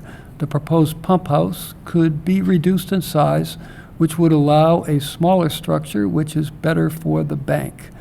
The pump house itself is in good condition. I would recommend to the commission that if the structure is not made smaller, that it cannot be made larger in height, width, or depth. A change of use from pump house to shed should not be allowed. It should be stated that the storage of fuel, oils, paints, etc. should not be allowed. Limiting the use will ensure this doesn't turn into a shed or a hangout spot. If rebuilt, it should be no taller than the current building, again, to limit the use to only a pump house. Erosion controls need to be shown on the plan for any type of construction of the pump house. And her last comment is, there are 2 trees that appear to need removal to install the driveway. The 2 trees should be marked, and the mitigation required by regulations for the trees should be stated. Thank you for your time, and it's signed Linda Smith. So I just wanted to read that into the record for commissioners' deliberations. Okay. No one else here in the public was interested in commenting? Is there anyone online that, no, we're Not see good? anyone, nope. All right, so all of the testimony is in. With that, I would accept a motion. Okay, Mr. Chairman, make a motion for closing issue for 27 Sturgis Lane with the following conditions, is to add in the filter socks for additional erosion control where the silt fence is shown on the plan, and then a submission of a signed 3-year mitigation monitoring and maintenance contract between the owner and a qualified professional. Okay. erosion mats. Erosion Yeah, mats? erosion mats for the bank. Yeah, I said filter, erosion Okay. filter socks, right? Yeah. And erosion control matting. And mats too? Yeah, the mats are for the Ju- bank itself, not just Okay. the retainment. Yeah. Okay, thank you. And mats. yeah. Concerns of this abutter, yeah. And you got the 3-year. Yep. Okay. Is there a second? Second. I Thank you, want to sir. ask Steve a question. Is it in order before Hold or on. after the second? She has already seconded the motion, so the motion is made and seconded, and now open to deliberations To by the deliberate. commission. So Okay, great. you're first. Get Rich. Rich I was the confess second. that I don't know as much as you do about the Rich seconded. foundation for the Oh, I thought for the you- shed, or you had been concerned about the condition of the foundation, were you? And then it sounds like the neighbor has a similar concern? No, it's a concrete block building with a wood roof and a wood door on it, just saying. And that's Okay, it, you're cool with concrete that? blocks will probably be repointed or cleaned up, because it looks in decent shape, and just depends whether the roof will need to be replaced and the door need to be replaced. So just Okay. mostly carpentry work but no new digging, no new foundation or anything like that. I so, just wanted to yeah. make sure that I heard you correctly. Audrey, that's what it looked like in the winter. Yeah. I'm sorry, say it again? Best pictures from the winter, this past. Oh, that's Yeah, it, with yeah. this, it's all cement. Yep. Yep. But the neighbors seem to have had a concern that was similar to Steve's. I wanted to Yeah, make sure. but you couldn't reduce the size of the building because it would be demolition and rebuild. That's right. So, and more disturbance, so it's Gotcha. fine the way it is, yeah. Okay, thanks. Okay. Anything else from commissioners on the motion that we have before us? No, we're good? All right, and I'll take a roll call vote. Steve? Yes. Marjorie? Yes. Sandy? Yes. Rich? Yes. And I vote yes as well. Thank you Well very said. much. Thank you. Thank you. Thanks.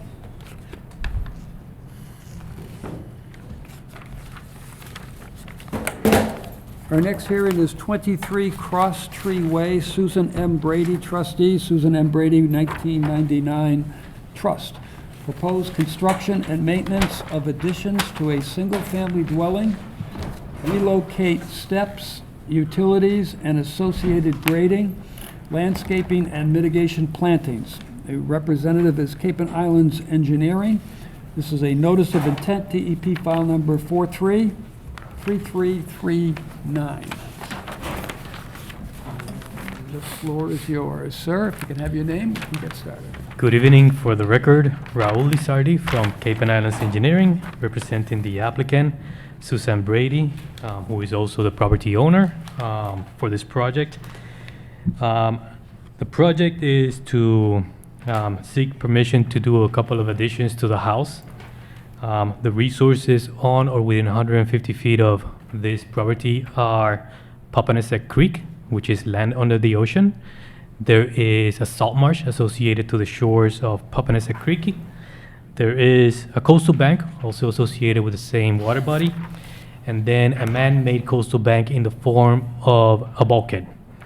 The entire property is also in land subject to coastal stone flowage.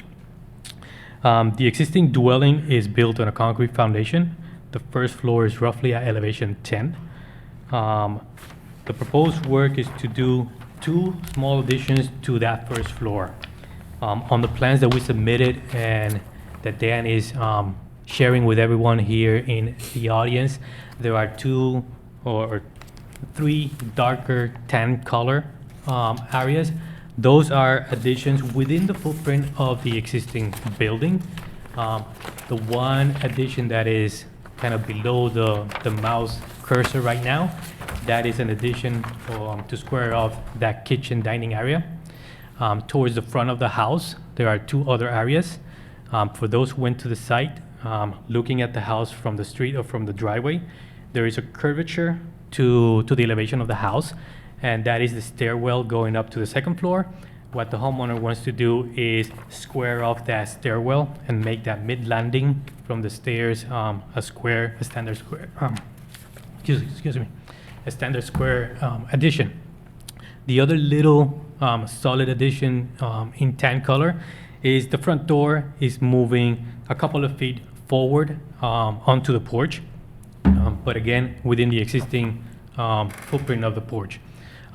These smaller additions, the one to the north right is roughly 43 square feet. The one to the south is of roughly 40 square feet, but all contained within the existing footprint of the structure.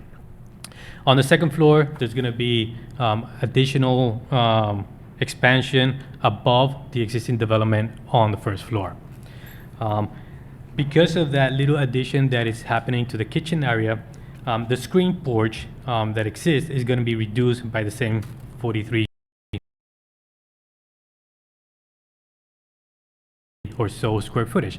However, the doors that lead out of the existing screen porch onto the patio, the side yard, will be moved that 4 feet. And that is that little detail that we show the exterior access steps to be moved 4 feet.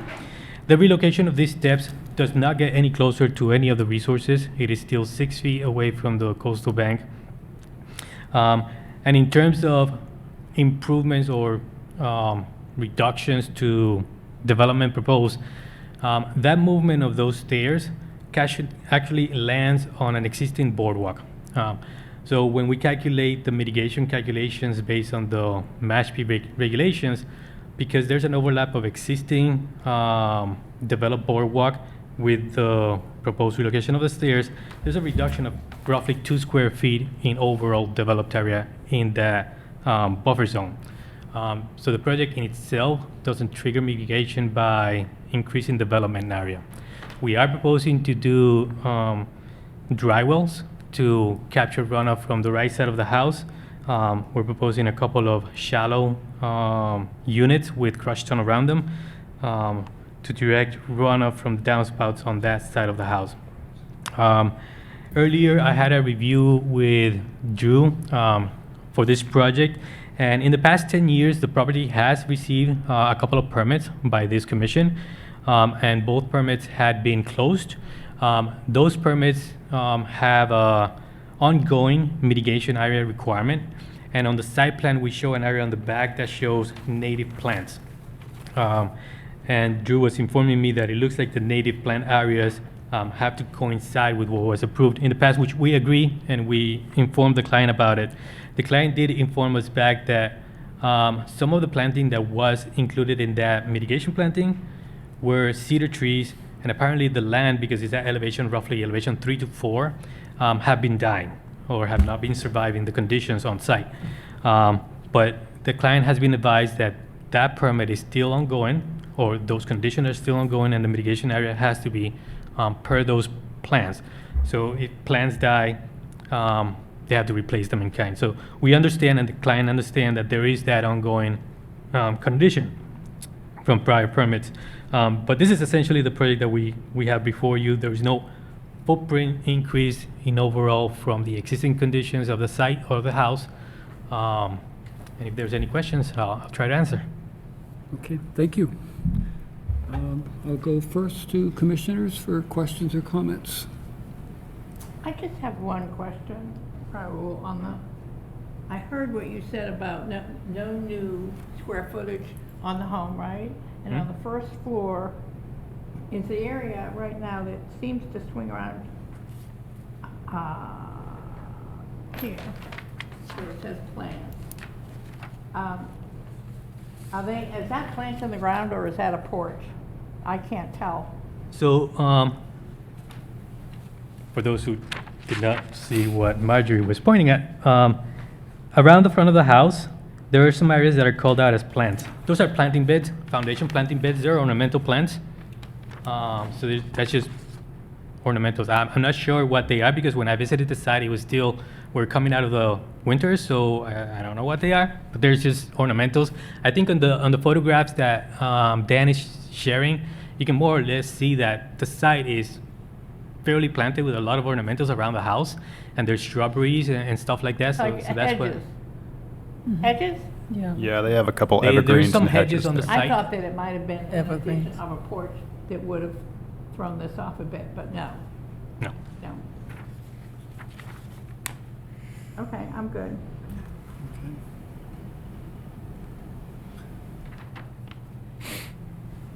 Other questions?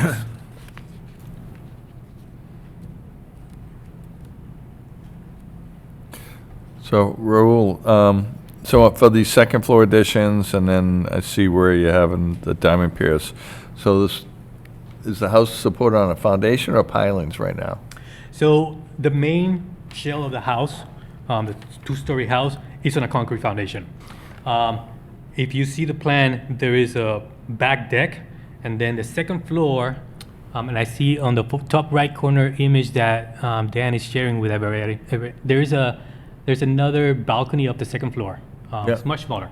So those are supported at the ground level with sonotubes, and I believe there is also, what do we call them out? Diamond piers. For those who don't know what a diamond pier is, it's a type of footing.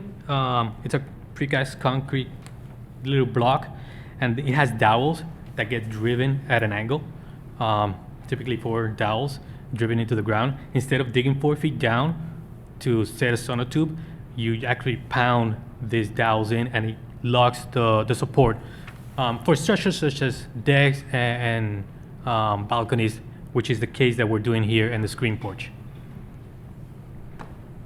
So all the second floor additions on the right side of the house will be sitting over existing framing and foundation? Right. So no digging there, okay. So the only thing that's touching the ground right now will be these diamond piers? Right, but like I mentioned earlier, that addition that is to the kitchen, that will have a new foundation. So that 44 square feet will have a new foundation. The covered decks and the balcony, the new balcony, that will be on diamond piers. Okay. So is that to get in to do a new foundation underneath that kitchen addition? Is that gonna be hand dug? That's what I understand. No heavy equipment back there. And the existing foundation is not getting removed. So this is just like a 2-foot foundation next to the existing foundation. Okay, all right. Okay, good. As long as there's no heavy equipment going in there, great. Thank you. Other questions? So, Raul, can we revisit the description about the vegetation that is dead? What is the plan to correct that? So Ray, the phone call I had with Drew we're still trying to figure out what square footage we're dealing with. But the prior permits do spell that out clearly. So we just have to compare. We were not involved in those prior permits, so I cannot strictly just pull up a plan from my own office and find out what they are. We'll just have to compare that. But based that it is tied to ongoing conditions from those prior permits, the applicant has been advised that they have to comply with those permits. It's ongoing conditions. And we'll have to figure out the species that are probably best suited. The applicant says that the cedar trees were not surviving. So anything that goes back should not be cedar trees because they're just going to be spending money to no avail. Salt-tolerant grasses or shrubbery may be the solution here, but we'll have to clarify that with staff.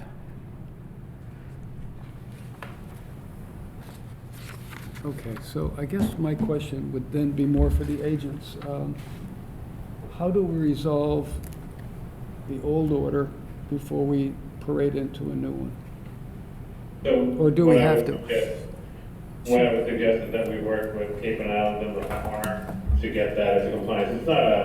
It's not a significant discrepancy. I think it's easily remedied, and it would just be done just to gain compliance with the older order, which did receive a certificate of compliance, by the way. So it has been technically closed out, but that doesn't mean we lose jurisdiction or authority in this matter. And I can, just reiterate what Raul had said earlier about the Eastern Red Cedars. There's a couple of Eastern Red Cedars on site that were part of the mitigation, and it looks like they're really struggling. So I think this might have been a case of nursery stock, maybe use of cultivars, or something along those lines that Red Cedar is just not taking on the site. We can certainly come up with some alternative tree species here and there, and other species to that will be well adapted to this area and bring things into compliance relatively simply. Okay. Hey, Drew, could we have a condition on this, order of conditions for the planting to take care of that and work with you guys on it? Yeah, that's what I was going to suggest. Okay. Yeah. Just one other quick comment, not related to that particular situation, but I did put down in my comments for this, there was no proof of application for ZBA. We have since received documentation that ZBA application has been submitted. Okay.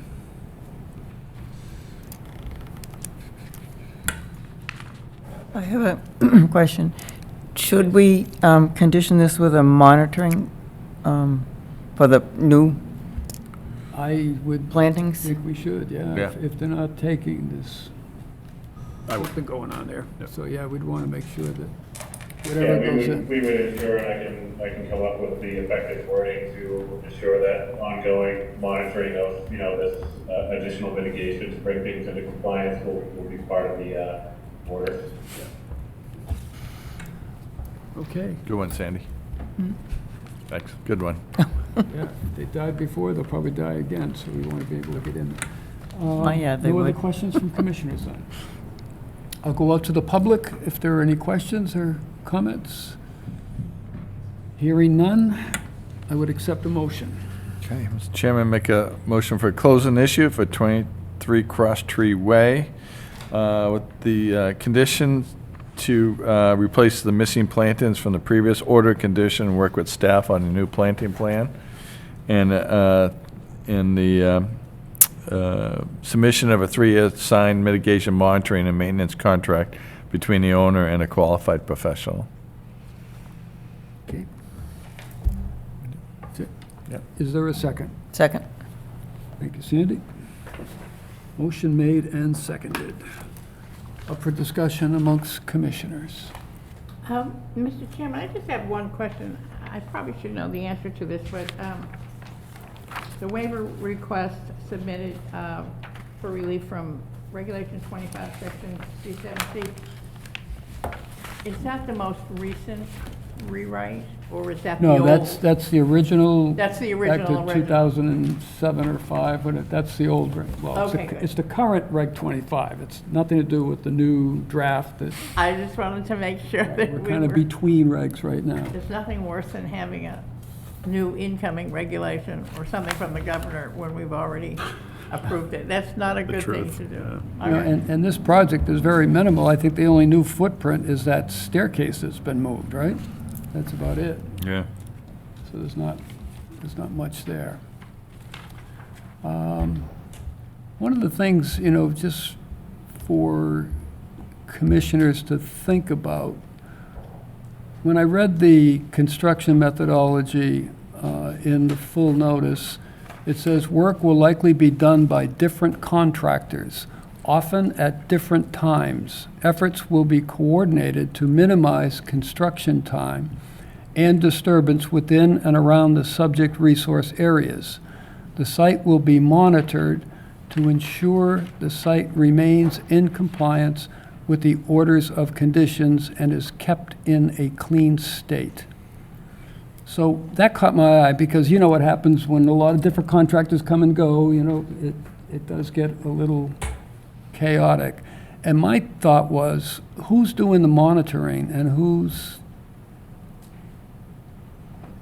doing the monitoring? So I know there are commissioner deliberations, so I'm curious, first of all, how the commissioners feel about that. And then I'll go out, the applicant's got his hand up. I typically don't let them into these deliberations, but if, So you're concerned with multiple contractors? yeah, I'm just concerned with a bunch of trucks coming and going. Is there a GC that's going to oversee it? So you have a general contractor that will oversee the whole thing? So if I can, yes. So projects like such as this or any residential project, there's a GC. Right. And then there's subcontractors. The foundation guy is a subcontractor. The framing guy, it's a different contractor. The siding is a different contractor. The painters are a different contractor. There's a GC that he is in charge of the permit that is issued by the commission. And the limits of work have to be maintained. Any debris have to be removed from site and so forth. So although there's different trades working on this project, there is one particular entity that is in charge of the overall I've project. seen it. Okay. But we're such a small lot, and as sensitive as it is, that caught my eye, so I was just curious. Okay. Anything else? I'll take a roll call vote then. Steve? Yes. Marjorie? Yes? Sandy? Yes. Rich? Yes. And I vote yes as well. Motion carries. Thank you. Good night, everyone. Right.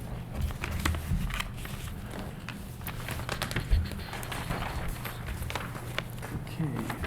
Our next hearing is 126 Summersea Road, Thomas F. and Patricia A. Brennan. This is a proposed vista pruning with maintenance in perpetuity.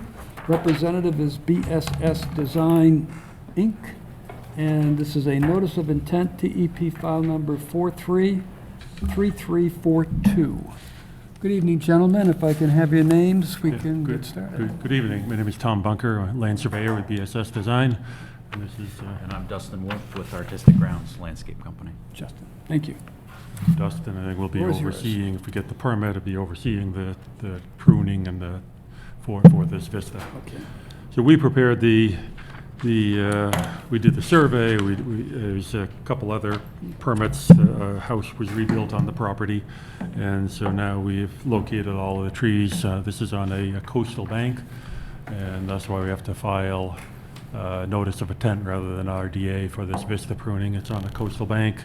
It's within 75 feet of a salt marsh and also land under the ocean. The vista pruning, the frontage along the salt marsh is 78 feet. 25% of that is 19 and a half feet wide, and it's kind of centered on where the pier starts heading out into the water. And then 80% of that width represents the landward edge of the trapezoid, side of the trapezoid, and that's 15 and a half feet. Centered from going on this room that's sort of in the center of the house. You can see the green shading showing that trapezoid. There's basically, it's pruned already.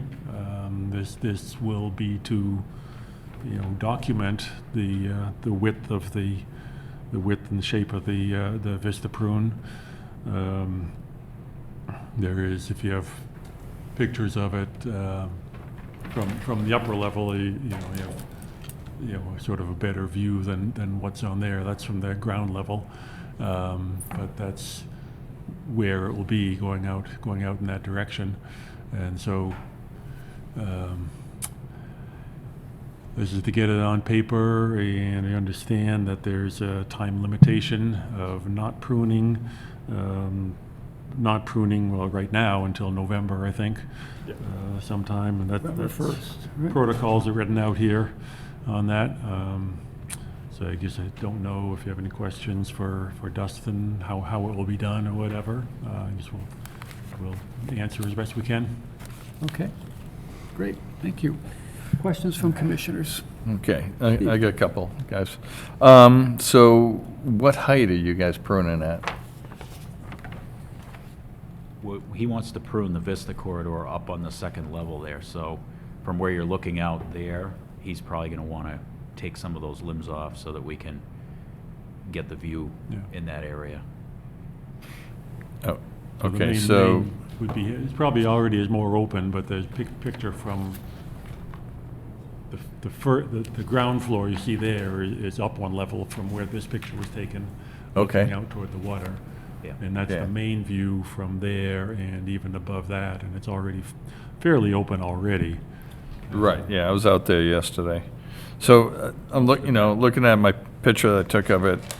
It seems that there's a white pine, some low growth, and then there's some, looks like oaks down lower on the bank that'll go, higher up. Are those the trees that you're basically cutting? Because other than that, the oaks and maybe there's a couple branches on those pitch pines, there's not a lot there. Not a lot to prune, no. So, And the understory, for the most part, will just be kept at the size it's at right now, because from that vantage point, he's not looking to necessarily open that up. We're just going to do selective pruning on the trees to maintain the view.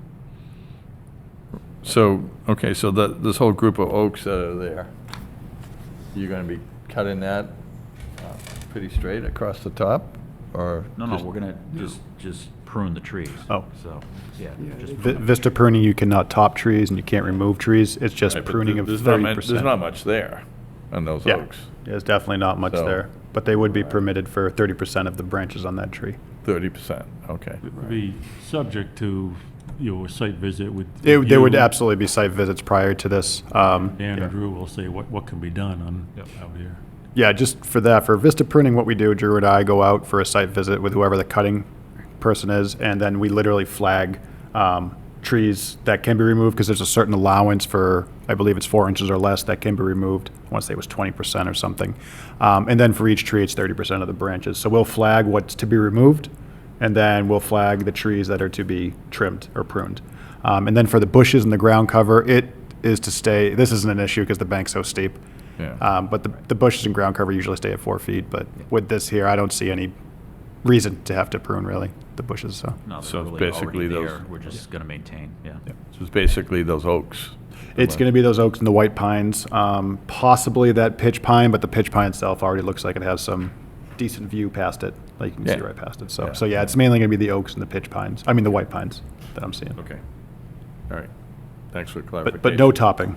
There's no Okay. topping. We ran into an issue with that over on Wheeler one day and rectified that pretty easy, but you can't top the tree, that's for certain.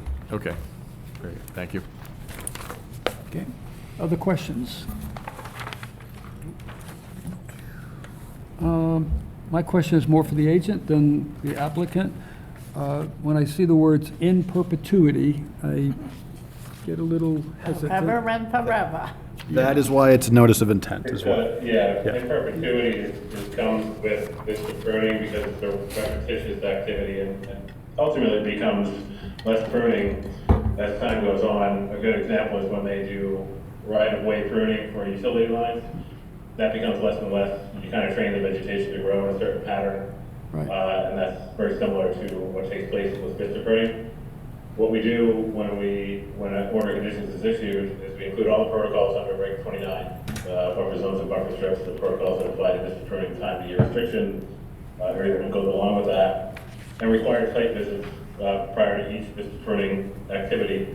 So we know who's doing the work, we can reiterate the conditions. Sometimes, folks bring in different contractors from time to time, not always the same contractor forever.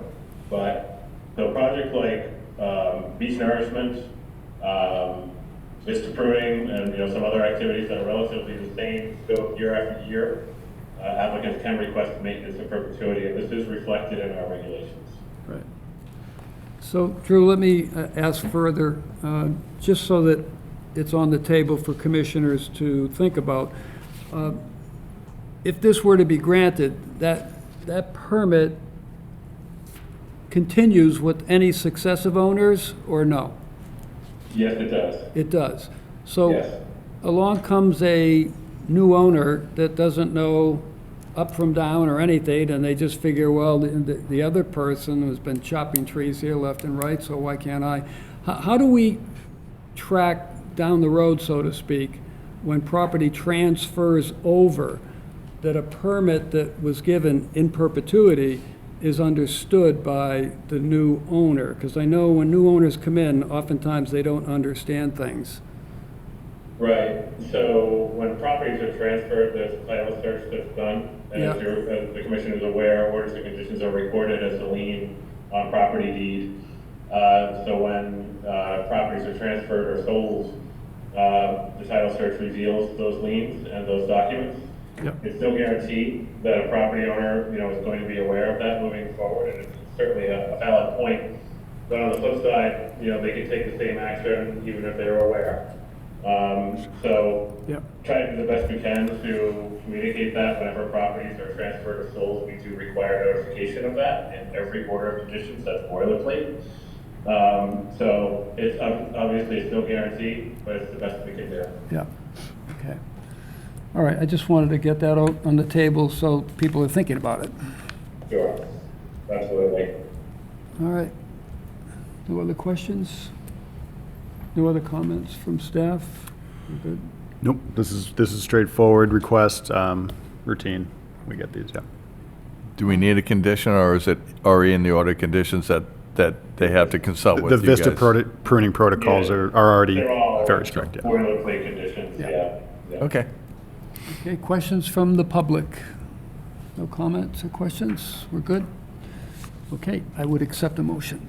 Okay, Mr. Chairman, make a motion for closing issue at 126 Summersea Road. Okay. Thank you, Steve. Is there a second? Marjorie. Motion made and seconded. On the table for deliberations before I call for a vote. Everybody good? Nothing else? No concerns? Okay, Steve? Yes. Marjorie? Yes. Sandy? Yes. Rich? Yes. And I vote yes as well. Thank you, gentlemen. Thank you. Sit on that. Good luck.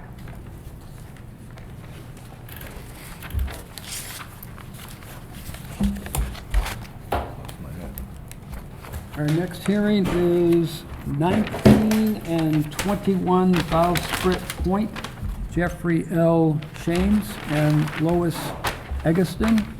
Proposed landscape improvements, Representative BSS Design. This is a notice of intent, and the file number is 433340.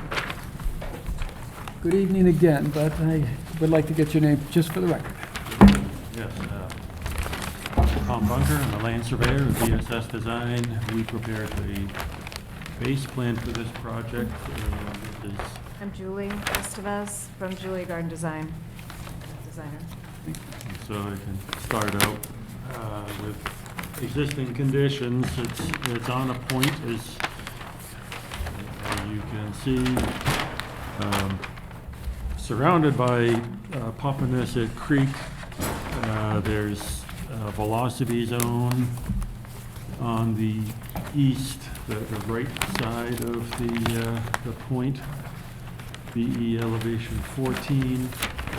The creek rounds the corner. It's an A zone on the west side of the point. Most of the point has armoring on it, either there's a stone riprap or there's some timber bulkhead on the southeast side of the point. There, salt marsh on the southeast corner, and then starting up at the point and going around the full west side, there's salt marsh. The entire point, except for a little bit around the larger house, is in the flood zone AE, elevation 11. And thus, any of that land which slopes at greater than 10:1 is considered a coastal bank. We have the coastal banks drawn on our existing conditions plan. The buffer, the 75-foot buffer from the coastal bank, they cross in the middle, so the entire property is within 75 feet of a coastal bank. Do have a couple of offset lines from land under a water body and salt marsh, so there's a little area up the middle which is more than 75 feet from salt marsh and land under the water body, but everything, again, is within 150 feet of all those resource areas. So we did the existing conditions plan, and Julia Gardens prepared the planting plan. This here is the removals. I can handle removals, but Julia have to talk about all the planting, but there's, in the yellow, are the various removal areas. There's one kind of rectangular toward the bottom, that's Vinca, which was overbuilt, probably planted over the septic system as a way to vegetate that. Then across the south side of the lower house is an area of bittersweet that I have to come out. On the east side, there's some ivy. Then up toward the top of that, which is off there, off the screen there, on the left side, left east, or rather the right-hand east side of the house is some autumn olive, and then Boston ivy on the northwest corner of the house. And so then if you look at the planting plan that's been designed for that, well, there's one thing that's not planting. Like I can say that there's no change in any footprint of the house or the wood walks or anything like that. There is one wood chip path being added on the right-hand side of the house, the house further up on the point, 4-foot wide wood chip path. And otherwise, the only other changes are the removals and then all of the planting, which is shown on here, and Julie can go through what's being put on there. Okay. So the big picture and the approach for the planting plan is to enhance the current vegetation and to improve biodiversity and create a more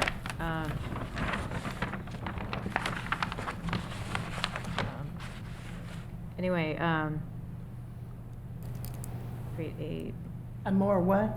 sorry, I haven't finished my sentence. Oh, I'm sorry. I couldn't hear. Pollinator garden, so to support all the pollinator species from, the full year. And also to create a resilient garden that will take the coastal conditions, and also for the client to create a very thickly, densely planted layered garden so that it's not being overtaken by the invasive species. So I can elaborate more if you'd like, or if you have any questions.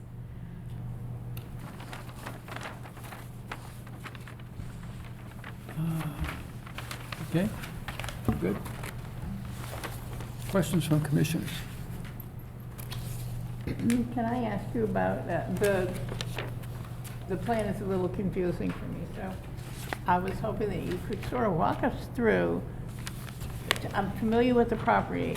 I walked it as much as I could, but there are two structures, two homes. Yes. Two different families? No. Well, as far One as I family, know. two homes. So access, is that plant? The checkerboard, is the checkerboard plant? Yes. Can't tell from this because they're not color, at least my Yes, copy that's, is not color ground coded. cover ferns. I'm sorry, say it again? Ground cover ferns. Ground cover ferns. So how does the car get in there? Oh, so I can walk you through the whole design. That the car, the driveway is the white area before all of the planting plan, and there's a whole circulation pattern throughout the two properties that link the properties. So the arrival area is the first boardwalk. I'm not sure where you can show that, but it's the first boardwalk going to the main house. The left side. The left side. All right. Going up there, yeah. Yeah, so that's really the arrival, that's the main entry. And And is that gravel? that is a wooden existing boardwalk that's there. Oh, the existing boardwalk, okay. Yeah, like a Oh, all deck. right, thank you for that, that's helpful. So you walk through on the deck and the plantings around the deck. Currently, there's miscanthus grass, which we'd like to remove. And we'd want to enhance and cover all the ground and plantings so that there's just some holly, evergreens, also to punctuate the walkway for aesthetic reasons, but also it's really a lot of ground cover to knit together and have a matrix planting. And then as you walk up to the house, the entry of the house is where the deck is, the main deck. Yeah. Underneath that whole area is existing little blue stem, which we're not disturbing, and we're enhancing with some, the Solidago, it's the beach goldenrod. Forget the seaside goldenrod in areas, just to some enhanced plantings, but mainly to support what's there. We're not, and then there is an existing gravel walk. There's a lot of Boston ivy in that area. We'd like to replace that with the Grow-Low sumac. So there's some species that are plants that have the cultivars, but I'd say about 80% are straight species plants. And then walking around to the point where the salt marsh is indicated is also currently blue stem. I'd like to add some Antenaria, which is a native host plant for a certain butterfly. And it's a good dry ground cover, so it should be okay over there. And then we go around the deck of the front and going around to where we're adding the wood chip path. And that area is more undisturbed, and we'd just like to enhance what's there with the plantings. And walk around to the brick patio, which hasn't been maintained for a while. So again, it's all really focused on ground covers that will grow together. And from there, we would walk around to the guest house, and that is all existing. There's no gravel there or anything, so it's just the ground. We'd like to add pine needles. There are some cedars existing there, so we just walk around. And there is a beach area that is really weedy right now. So, and there are some Baccharis has already planted itself in that area, so we're just going to enhance those side areas and not just take out whatever's invasive and leave what's native and enhance that planting. And just leave it wide enough where they have like a canoe there or something, kayak, and just leave that. And the guest house, it's a deck also, and there's planting areas in the deck, so they're raised, so we'll just add beach grass, American beach grass. And then surrounding that water side of that beach house we would add the pasture rose, the Rosa Carolina. And currently it's a typical woodland sedge type of ground cover, so we are not removing any of that, we're just planting into that. And there are some areas that had previously been planted with native shrubs, so we're just wanting to make that more enhanced. So, and then walking back around to the driveway area is a wooden walkway, then the brick walkway. And it's a little elevated, so into the woodland, I would like to add more, just more ferns, inkberries, and some bottlebrush buckeye. And then there was one more area where the leach field is, which has the vinca we talked about. And all the plantings in the middle, it's not really a walking area, it's a viewing area. And we are replacing the vinca minor with wild geranium, so geranium maculatum, which is a native ground cover geranium, butterfly weed, some native asters, and purple love grass. So just another matrix planting that will hold that area and prevent it from becoming weedy. And everything else, there's existing rhododendrons in this whole area too, so it's underneath all of those rhodies. And then the final area is by the driveway, and just another area of where there is existing shrubs. We are planting with paccara and just more ground covers. So it's a ground cover garden. So I don't see much parking, so I just want to know how you're going to handle that. It looked like it was all, so what I'm looking for, hard to get. I'm pulling up and I want to get rid of my groceries. It doesn't look like I can get that close to the main house. I mean, it's outside of the parking spaces are outside of this whole property. So right. When I first came here, I just noticed that I didn't know where the main entrance was, so I'm doing that through planting, so that whoever comes there and parks will know which way to go for the main house. Okay. But it's all on foot. They've owned this property for a while and then are used to this They parking. have figured this out. They figured it out, yeah, they know. Well, that's cool. Some people, yeah, it's nice not having the cars right up to the house. I mean, It is, it's just unusual. yeah. All right, I got a few questions. Yes, So, very extensive plan here, Julie. It looks good. I assume that, because this is two separate properties, but it's one septic system out there? 'Cause I'm not seeing that second septic for number 21 on the plan. There is, I might have to. Because it just leaves me. I know, it's two separate septic systems. Yeah, well, we have on the existing conditions plan, just note the approximate location. It's just to the west of the property line, right Okay. next to the boardwalk.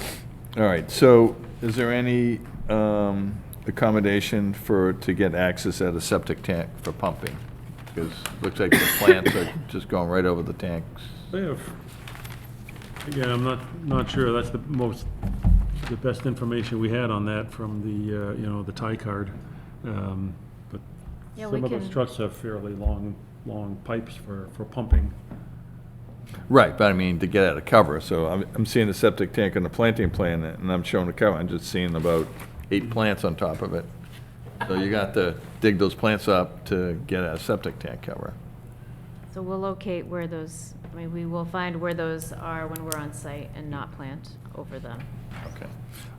Next question I have is, I'm not seeing any erosion control along the banks. So I see a lot of plantings at the top of the riprap and along the banks, but I'm not seeing any erosion control, because I know this is gonna take you a while. Certainly, if you condition erosion control, it'd be the holes will be dug by hand. Yes. For most of this, I mean, there's no real heavy equipment going there, but certainly if you feel erosion control is necessary for this planting, then,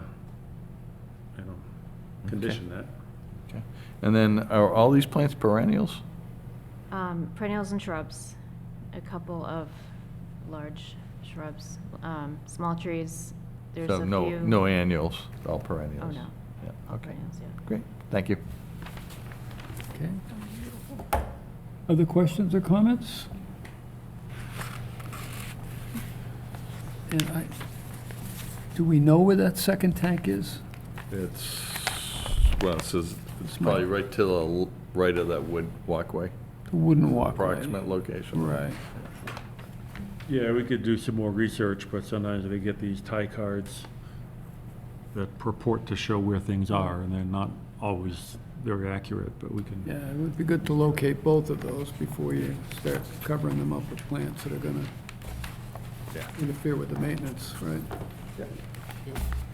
Okay. Comments from the agents?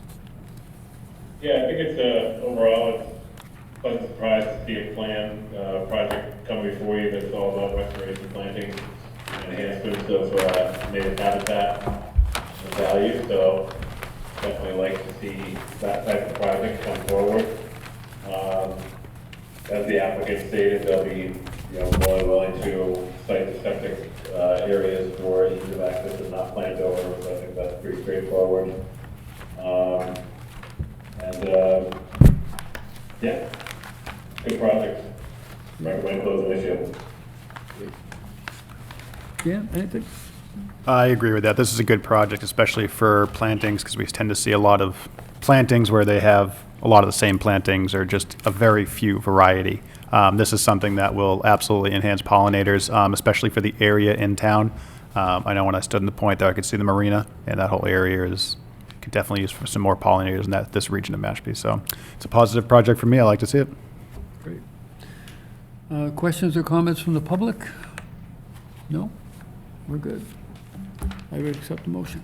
Okay, Mr. Chairman, make a motion for a closing issue for 19 and 21 Bowsprit Point with the following conditions: that septic tank access not have plantings over it and to be determined, and that there be erosion control on the property along the banks, so during construction, we don't have any erosion into the creek, and that a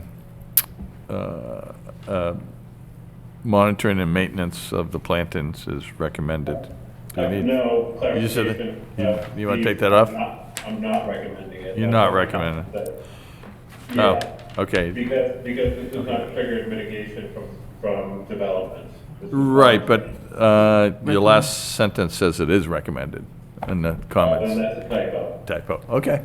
All right, thanks, Drew. All right, so, Okay, so no planting contract. okay. Okay. Is there a second? Second. Thank you, Rich. So we have a motion to close an issue, first and second, open to deliberations. Anything? Good? Oh, sorry, Steve, you know what, just a correction, it's not a typo, it's just a recommendation, I just didn't want it phrased as a condition. It's a Okay. recommendation, and I'm sure, the contractor is vested in making sure the plantings, do get monitored and maintained. I just wanted to make the distinction that it doesn't trigger the requirements of a long-term extended monitoring and maintenance agreement with a professional contractor, because that's not how this is being proposed as a condition of development. So just to clarify. Okay, sounds good. Thanks. Sure. Okay. Anything else before I call for a vote? We're good? Steve? Yes. Marjorie? Yes. Sandy? Yes. Rich? Yes. And I vote yes as well. Motion carries. Thank you. Great, thank you. Great planting plan. Very colorful. Yeah, They're very all laid out, detailed. yeah. You know what, I was going to ask you quickly before you leave. What is the height of a Emerald Sentinel Jupiter? What is the height of that Emerald Sentinel? Probably 6 or 7 feet. 6 or 7, and then it goes to, I was just curious, because it's drawn much larger than everything else, I was curious. Thank you.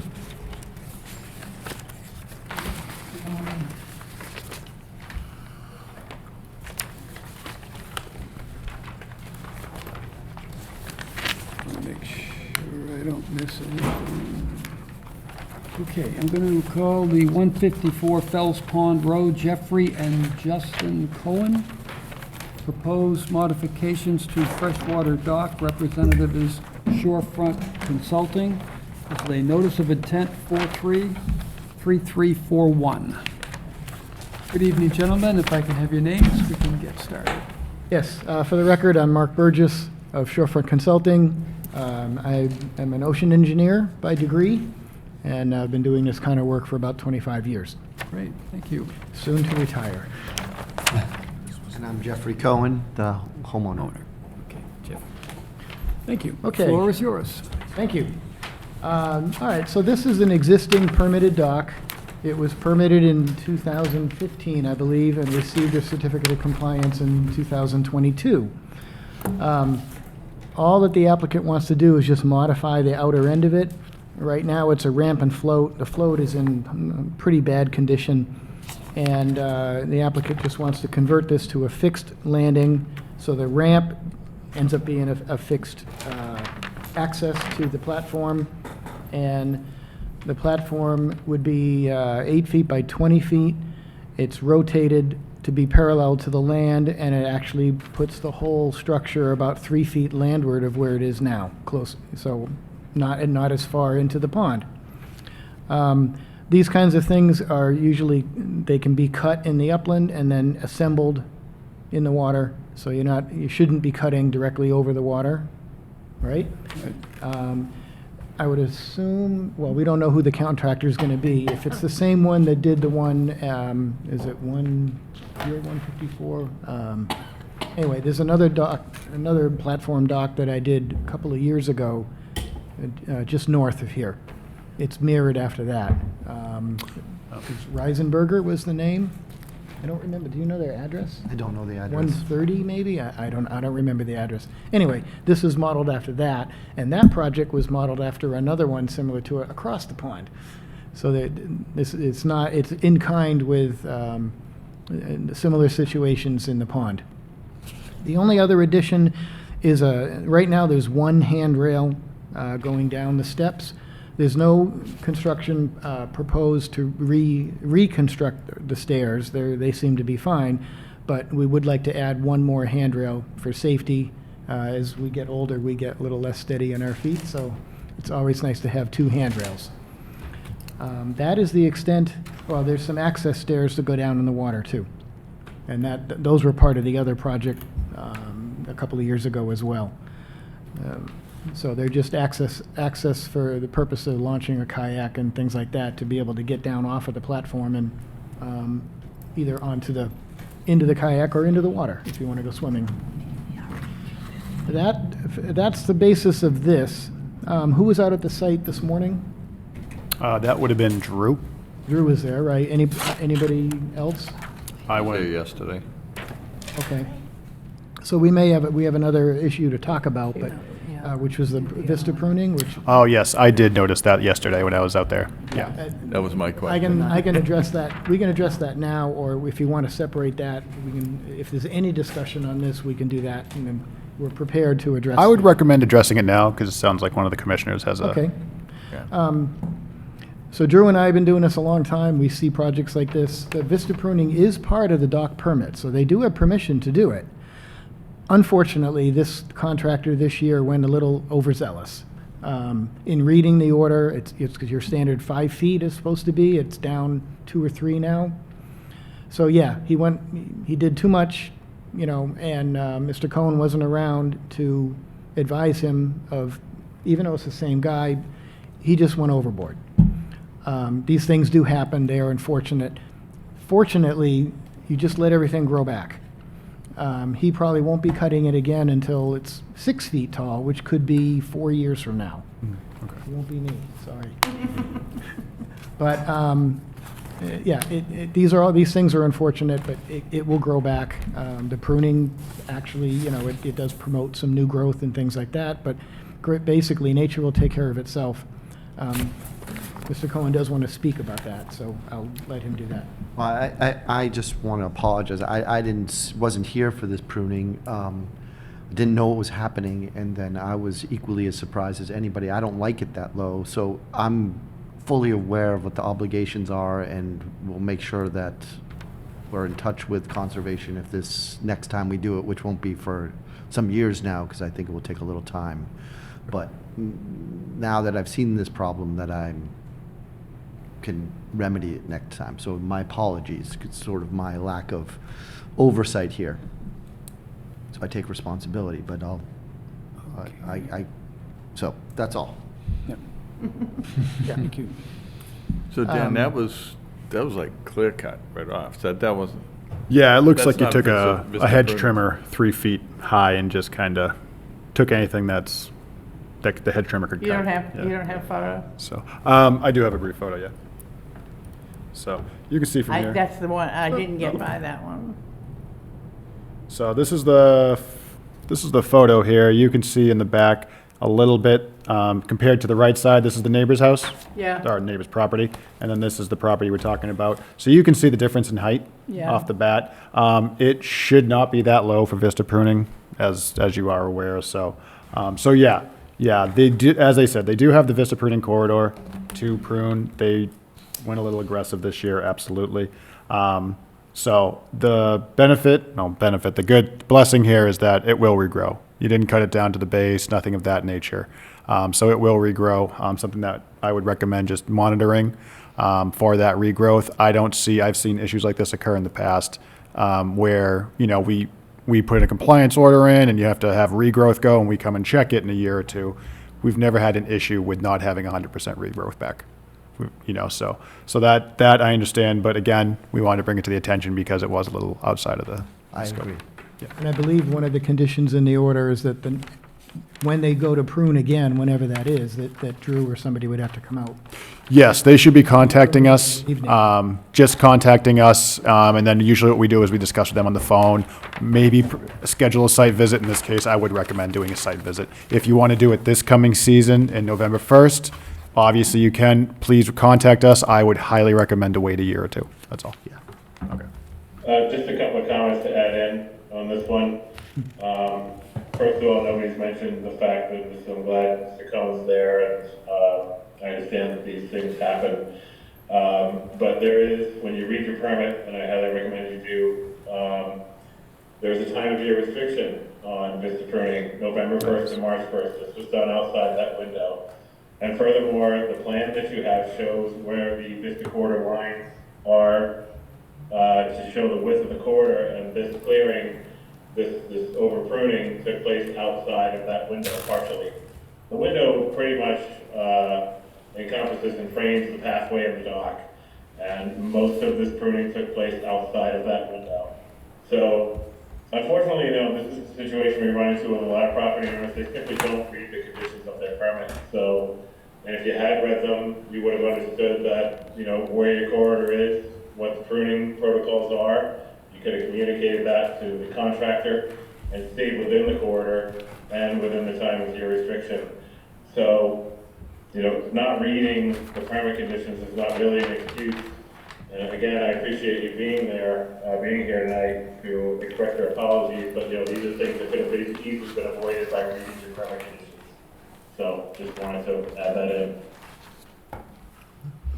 And he has a copy of the plan that shows the Vista corridor, so that'll have to be marked. Yeah. That should be marked out the next time you go out there to check it out, whether it's you or somebody else. Mark the Vista corridor, and then conservation can approve it, and then off you go. Yeah, that's always what we want. Another thing I would suggest too, and this is just for the benefit of staff and the homeowner, is have 2 permanent stakes put in at the beginning on the landward side of the Vista corridor and at the seaward side of the Vista corridor. But that way, you'll never make a mistake as to where it is again. That could be like, sections of rebar or painted wooden stakes. Rebar is much more permanent and longevity, but I'm going to suggest that as a requirement from now on, in addition to contacting staff before you have a contractor come in, regardless if it's the same contractor or not, every year that you're doing this pruning, whenever it happens. That's a great idea. Yep. Okay. Other Getting back to the dock, what size are the posts that you're putting in? I think these are drawn as 6 by 6. Okay, and they're going to be driven They should be driven. Okay, into the Yeah, most of soil these below ponds the are, water? most of these ponds are pretty cobbly, so you can't really jet them. It doesn't work. You just have to, you can point them, and then drive them in. Okay, and this is going to be a permanent dock then? Yeah. And that's the reason for the 6 by 6 posts. The 4 by 4 posts, if the pond freezes, they're not strong enough to hold up to ice. So. The 6 by 6 will? Yeah, and that's the same design that was done on, up a couple of years ago. Okay. Great, thank you. Have you picked a contractor yet? I haven't. I suspect it will be the same contractor we used last time who built the other dock just like this down Beacon Marine. Oh, yeah, that's Beacon Marine. Okay. Yeah, they're top notch. Okay. And I joked about this before, but it's a good pond, but it's not a great pond. So we don't need a Chapter 91 license. Right. Correct. Yeah. Yep. How much under the 10 acre is it? Pardon? How much under 10 acres is it? Oh, gosh. I can check. That's for certain. I'm just curious. Give me 1 minute. Just one.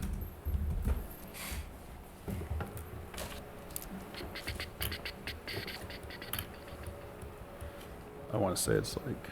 194 is I believe. Is it? What was the old dock, the other dock? The other one, no, I'm sorry, no, 154. Well, that's where we are, right, 154. If you scroll up, stop right there. 194. It's right next to the park. 194. This one? Yeah, 194 has the same dock as what we're... Oh, that's the what chair was asking how big the pond was. Oh, Yeah, I'm sorry. The pond is 9¾ acres. Wow. Just shy of the 10 acre. Yeah, I'm Yeah. looking at it. just shy. Wow, that's not It's not 10. on the DCR's list of great ponds in No. the state of Massachusetts. Yeah. I think it's a great pond. And one of the questions that I had, it appears as though there's a second path to the water that goes across the neighbor's lot. Is that? No idea. That's not, if I can answer, that's conservation land. I think there is no, I think we've let that path close up. It was there maybe back when we originally bought the property, but it's, we don't use that path. It's actually neighborhood association land, way to water. Okay, Yeah. all right. Okay. Anything else? Questions from the public? No? We're good? All right. I'd accept the motion. Mr. Chairman, make a motion for 154 Fells Pond Road for a closing issue with no conditions. You'll just have to come back every year and apologize. I'll do that. Is there a Second. Back up. Please don't. Get last on the list. Yes, I'm No, just so- saying, we just want to drive home the guilt. Okay, so the motion is made and seconded. Any further discussions by commissioners? We'll get this one in before Rich has to go. Right before. Okay, let me take a vote. Steve? Yes. Marjorie? Yes. Sandy? Yes. Rich? Yes. And I vote yes as well. So we're all set. Thank you. Thank you, gentlemen. Thank you. I have one more item with the board, and that's a certificate of compliance. Yes. Those are 17 Taffrail Way. Those are coming up next. Okay, should I just state them? They don't require representation for those. If there was an approval by the agent as well as the engineer, You then guys are And good. they're all passed. You're yeah. all Awesome. set. Yeah, we're good. All right, thank you very much. You're welcome to stay if you want, you know, it's, no, probably not. I filed about 17 Thank you. notices this year, I think Okay, so our first COC is 17 Taffrail Way, Martin A. Bloom trustee, Taffrail. Rich. 117. And we get it. Oh. Well, I knew we did We have one too. more notice of intent. Oh, I'm sorry. Totally out of. I saw Okay, Timber Lane, I was thinking can about, I hold you off for a second? No, I guess we're not. 17 Taffrail Way is one of my clients. I designed that project, so I don't know if I could vote on that one. okay, well, no, No, so that's what I say, if you need we have to. we have, to that, we okay. have plenty of Okay, representation. that's fine, before Rich left. Thank you, Rich. Later, Rich. Thought you you as were gonna well. have to stay. Sorry about that, I just quickly saw Timber Lane and, because I'm all out of order here tonight. So Should our we next let one is Rich go home? 117 Yes, we Timber can. Lane Drive, Town of Mashpee Conservation Department, proposed treatment and eradication of invasive species, Santuit Pond, on property located at 117 Timber Lane Drive. Representative is Mashpee Conservation Agent Drew McManus, and it's notice of intent, DEP file number 433335. Okay, thank you. Good evening, sir. Can I have your name for the record? Yes, Sorry. Drew McMahon, conservation agent from the town Protocol. of Mashpee, representing this project that was applied for by the Conservation Department. So just a quick clarification right off the bat. The reason we're using the address of 117 Timber Lane is not because that's the parcel where this activity is proposed. It is the town way to water where the activity will be accessed. And we have to tie it to a landward parcel for the purposes of recording an order of conditions, so should an order be issued. So just to make that clarification at the start. So your resource areas for this project are land under water bodies and waterways. No other resource areas unless you're considering, buffer zone from the water to BBW along the edge of the pond in various areas. But the only resource area that's being where the activity is proposed is land under water bodies and waterways, so that being Santuit Pond. So some of the commissioners may recall, I don't know if there's a couple of commissioners who weren't on the commission back when this was proposed, similarly on Johns Pond. So this is, we realized, we were reported from Mashpee Department of Natural Resources that Santuit Pond has what's called Eurasian milfoil, or variable leaf milfoil, which is an aquatic form of pondweed growing in it, as well as fanwort and a native species called Elodia, which is a native species of pondweed. But milfoil and fanwort are notorious aquatic invasives. Milfoil was present on Johns Pond. This was a couple of years back when I brought a similar application before the commission to treat and eradicate milfoil on Johns Pond. And that project is still ongoing, it's mostly been eradicated, but you need spot treatment follow-up, anytime you're dealing with this type of situation, as it can easily be reintroduced, unfortunately. So you want to, extend consideration of treatment over the long term for situations like this. But getting back to Santuit, the pond was surveyed after we received this report from DNR. We reached out to the same company that we contracted out to handle the situation on Jones Pond, that being Water and Wetlands LLC.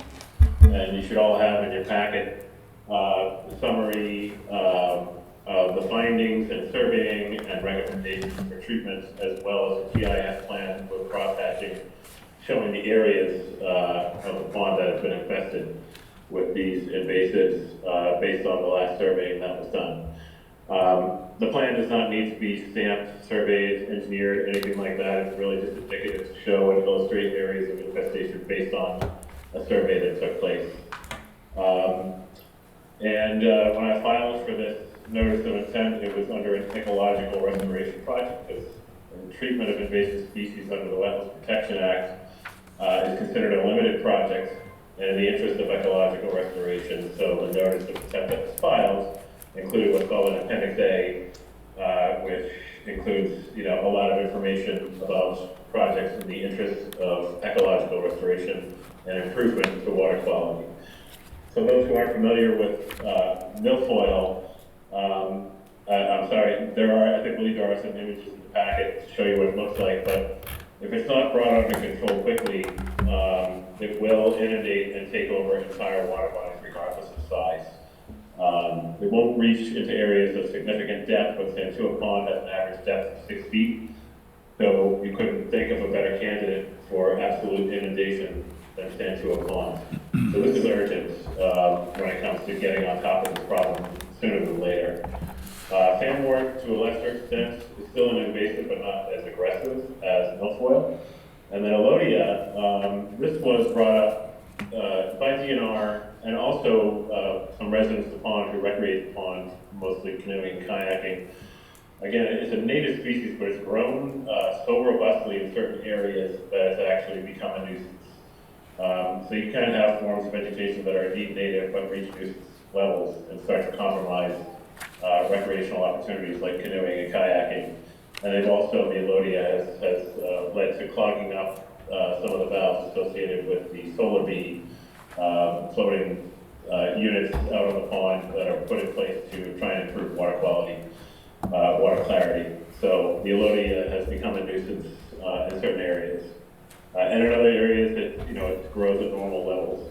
It's kind of ironic because the solar bees help to keep the phosphorus, which is mostly in the pond sediment, from mixing with the water column. Because when phosphorus mixes with the water column on windy days and you get wavy, choppy kind of conditions, that's what spurs the growth of algae, which can lead to cyanobacteria blooms, which is a very common occurrence on a pond like Santuit, which is heavily impacted by nutrient loading.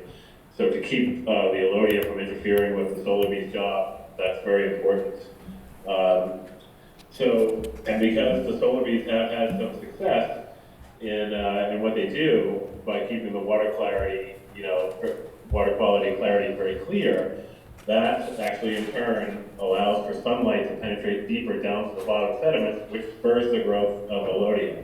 So it's kind of an ironic situation, but it is what it is. So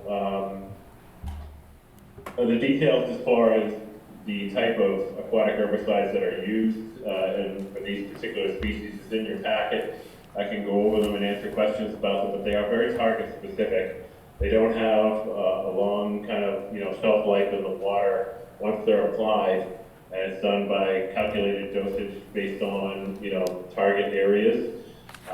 The company Water and Wetlands has significant experience in this area, and they do the proper calculations to determine the proper dosage and application of aquatic herbicides. And all of these herbicides are approved by DEP to help deal with invasive species on the Commonwealth's freshwater bodies. So that is all in your packets. And with that, I'll wrap it up and be happy to answer any questions. Thank you. Okay. Questions from commissioners? I've always wondered what we did when something like this happened, and now I know that Drew has to be the town. So, nicely done. Thank you. Okay, and is this the same group, Drew, that worked on John's Pond? It is, yes, Yeah. the same contractor. Yep. And they're gonna have to do, because the survey that was done was back in 2022, and I apologize, it took a long time to kind of put together a rig before you. So they are going to have to do,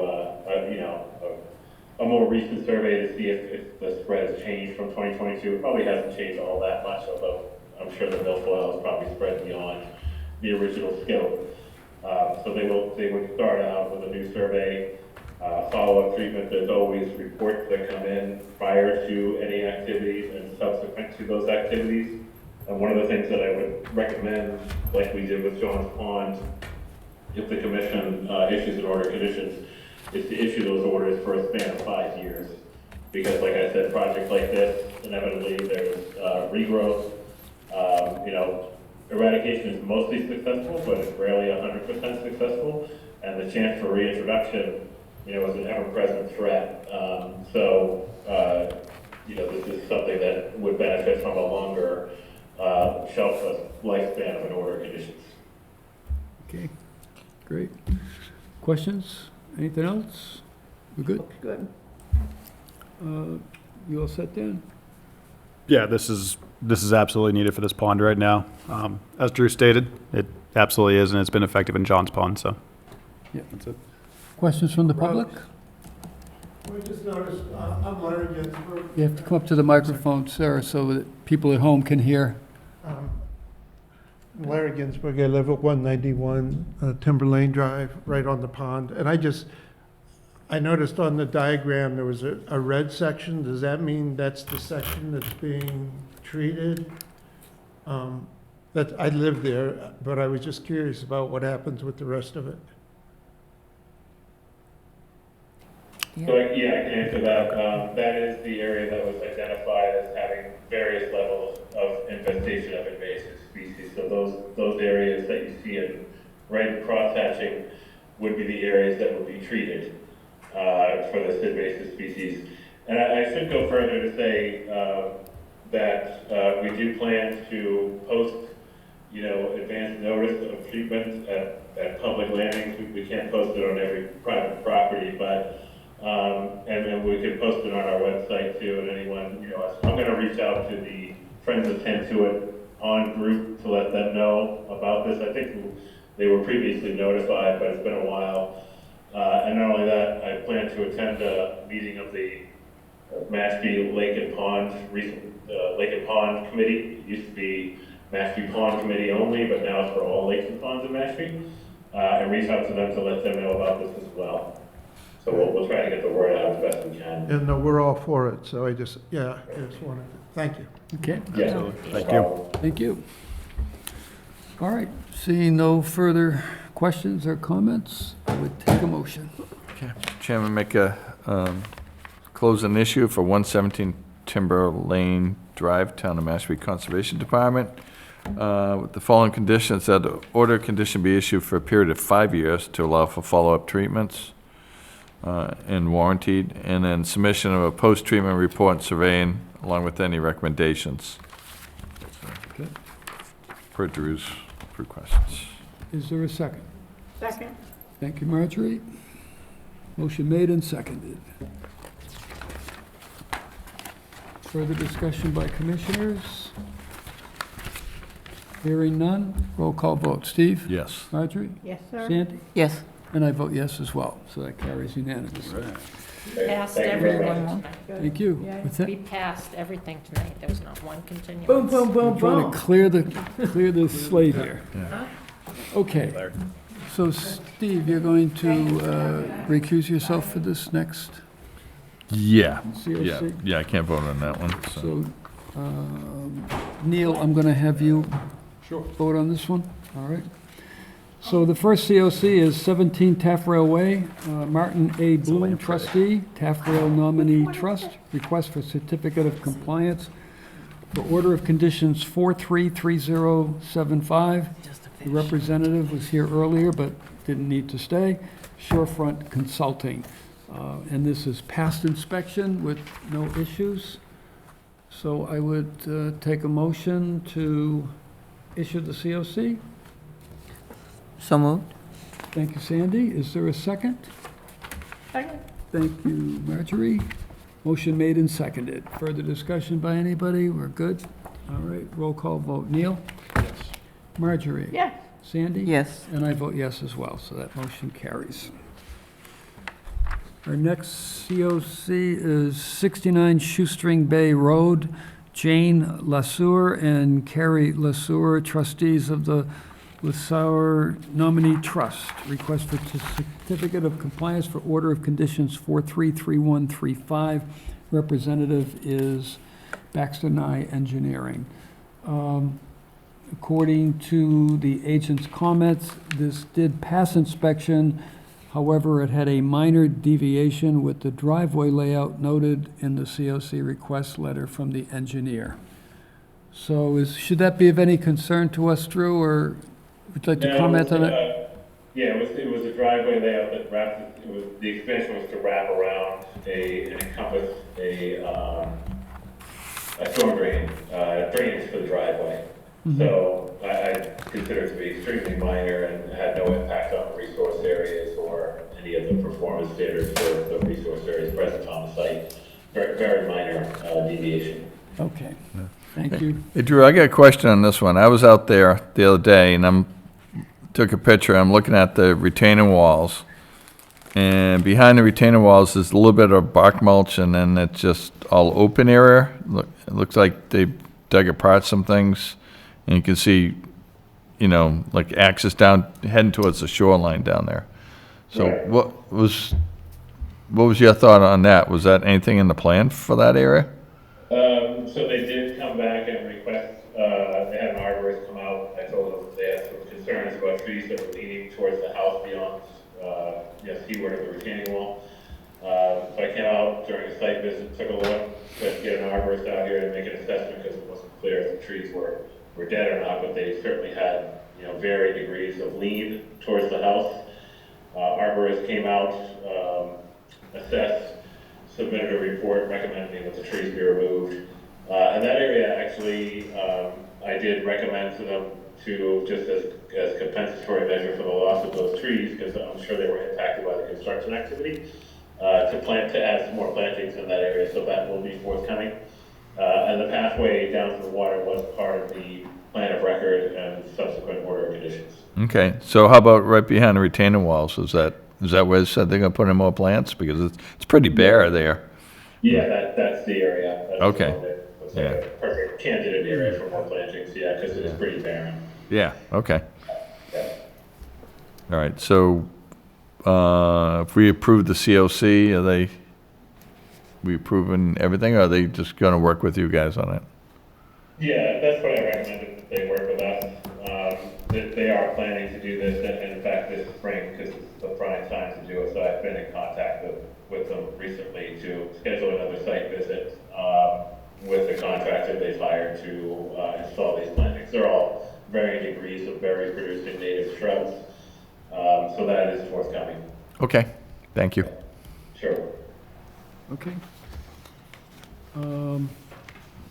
So if there's no further questions, I would accept the motion. So moved. Thank you, Steve. Second. Thank you, Marjorie. Motion made and seconded. Any further concerns? We're all set. Then I'll take a vote. Steve? Yes. Marjorie? Yes. Sandy? Yes. And I vote yes as well. One last COC request is 87 Hoopole Road, Mark A. and Cheryl L. Rogers. Request for certificate of compliance for order of conditions 432974. Representative Falmouth Engineering, Inc. Comments from the agent are that this has passed inspection and the ongoing mitigation conditions will be attached to the COC. Did I have a 3-year contract on it, Drew? 5 years, actually. 5 years. Yeah, this was that recent failed DOT inspection not too long ago that. Right. Exchange bond was the other. So good on the homeowner for fast acting and getting a restoration ecologist on the job to come out with, conduct a site visit with staff, and then immediately turn around and do all the planting that was neglected to be done from the original order of conditions. So I did conduct an inspection to see all the plantings were in place. But yeah, that extended 5-year monitoring and maintenance will be attached as an ongoing condition if the commission approves this COC request. Okay, great. Yeah. All right, then, is there a motion? So moved. Thank you, Steve. Motion to issue. Steve, is there a second? Marjorie, thank you. Motion made and seconded. Further questions, comments? None? Okay, roll call vote. Steve? Yes. Marjorie? Yes. Sandy? Yes. And I vote yes as well. So that clears that slate. I'm going to back up to the discussion on pre- and post-hearing agenda items. We have a deed release for Lot 3, Santuit Lane. This information was sent out to everyone so that you could take a look through and see what this issue was all about. The quick and easy explanation is that there was an engineering or surveying error in part of the house and part of the garage and shed, I believe, were not on the owner's property. So rather than move buildings, the town and the owner came to a deal for a land swap, if you will. I think the only difference is 1 square foot, something like that. So it's like taking part of the conservation land and awarding that to the owners of Lot 3, and part of their Lot 3 is being given over to the town as replaced conservation land. My question on it was the shed itself, because that has to get off of town land, and it is off. It's been removed already. Drew told me that it was taken out last year, and so most of the native plants are starting to grow back already, so there doesn't appear to be any need for mitigation for the footprint of the shed itself. Given the fact that the select board has approved this, town meeting approved it, I forget what the year was, Drew, for the town meeting, 2022? 2022, correct. Yeah. So it was approved then, and select board has signed off on it, and we're the last ones, so that's our issue tonight. So I would accept a motion, unless there's any questions or concerns. No, so I moved. would accept a motion to sign this deed paperwork. Yeah, so moved. Second. First by Steve, second by Sandy. Let me take a vote on that. Steve? Yes. Marjorie? Yes. Sandy? Yes. And I vote yes as well. So we'll get all the signatures on that, Drew, and I think we can put that one behind us. Perfect. Thank you very much. Thank you. Hey, Drew, I had a question for you. You sent out something for 228 Waiting Place Road about a path, and I didn't see it here in the discussion, so. Yeah, so we decided to, because I believe, Paul, you and I corresponded on this, and Right. we wanted to have it on the May 22nd. Push it off a week. That's where it's been, Yeah. that's where it's been placed. That's that rundown cottage right on the beach? Is that? Yeah, the one, last house right before you. Yeah. Yeah. Okay, yeah. Last time on the rundown? There's all ivy growing on the walls, and yeah, it's. They had actually a permit to do something. I Yeah, don't it know wa- what they're doing. The plan that Drew sent was for a new house there, but, Right. you know. I What's was the like- address? 228 Waiting Place. Yeah. It's right to the right, yeah. It'll be on the November 20, May 22nd. Yeah. Next. With the length of tonight's meeting, especially with all the sewer stuff, I thought it would be beneficial to move it to 22, to give everybody a chance to take a look at, I what think this that's issue an is about. excellent idea. Yeah, and the property owner agreed, he has no problem with that, Good. with that date, so, Great. yeah. Okay. Good. Oh, is this for me? Thank you. This one. Okay, we have a couple of sets of draft minutes here. The first one is February 6th, 2025. Thank you. And, hold on, I gotta go back to my other list here to get the names. Eligible to vote on that would be Paul, Steve, Sandy, Marjorie, and we're all here for a quorum, so did you have a chance to look at those? And Yeah, I remember reading that one, yeah. On the 291 Monomoskoye, Right. on that, there's not a vote. I was just going to say that, yeah. Sorry. No, Sorry. it's all right. So, So we have a correction? yeah, that's correction, that's, the vote wasn't recorded. Who voted what on it? All right, so let me make sure that Alyssa is aware of, I can see her scrolling over there in the corner. Yeah, 291. 291. Everybody signed? Everyone. Everybody. Oh, whoever voted, I'm sorry. Oh, no. Whoever voted. No? I'm sorry, Marge, that was my bad. See? You're right. Only whoever the voted. important commissioners get to just Thank you. David Scott has to come back. Still on the bench. Okay, Sandy, did you have any other edits for those minutes? Yeah, or- this is for the 20th? Yes. Yeah. No, for, Six. the 6th. The 6th. Oh, Oh, okay. was it the 20th? Yeah, well, yeah, 291. Huh? Was it on both, 291? The 291, I don't see it on That- the 6th. Okay, I might That's have been- 20th too, yeah. Okay, sorry. I'm like, I'm looking here, I'm like, I didn't. No, 6 was My fine. mistake, Like my a six was notes. good. It's all right, I just want So to make then- sure. So we're good on the 6th? Yep. Okay. So I would accept a motion then to. So moved. Thank you, Steve. Second? Second. Thank you, Marjorie. Motion made and seconded for those minutes. All those in favor, let's see, Steve? Yes. This is the 6th. And you have no There's- no changes? There's or no revisions? changes on those, okay? Yep. Steve's vote is yes. Marjorie? Yes. Sandy? Yes. And I vote yes as well. So those minutes are in. I'll Now explain it we'll- in a sec. Will you tell me afterwards? No, I'll explain to everyone in a sec. Now we'll go to the 220 hearing, and eligible on those are Can't Paul, remember when I Steve, ran Sandy, 11 o'clock today. Marjorie, and that would be a quorum right there. So now that's the one with the issue. Yeah. That's the one with the which? There's two You've issues. got an edit, right? The February 20th? Yeah. Okay, 291 Monomoskoye. I did not include the vote. Yeah. Okay, and And then, was there something else, Sandy? yeah, 90 Wheeler Road. You had Alex seconding it. 90 Wheeler? Yeah. Okay. Steve made the motion, and then I think you had Alex seconding? No, I have Marjorie. Marjorie, okay, so it was Alex. Okay. Trying to take away Okay, my so second. Marjorie gets changed to Alex. And is that it on those? 23 Wilson Grove. Steve made the motion and Alex seconded it. I think you had Rich.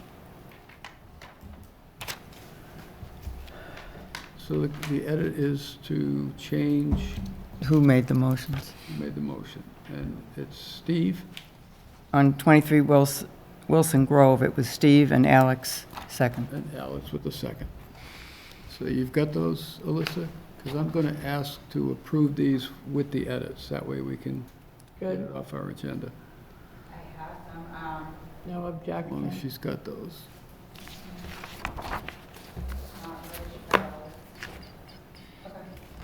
Good?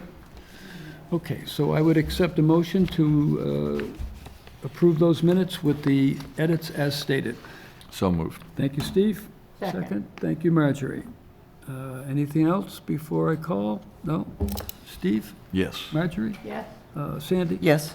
And I vote yes as well, so we can take both of those off the agenda. Water quality issues, does anybody have anything?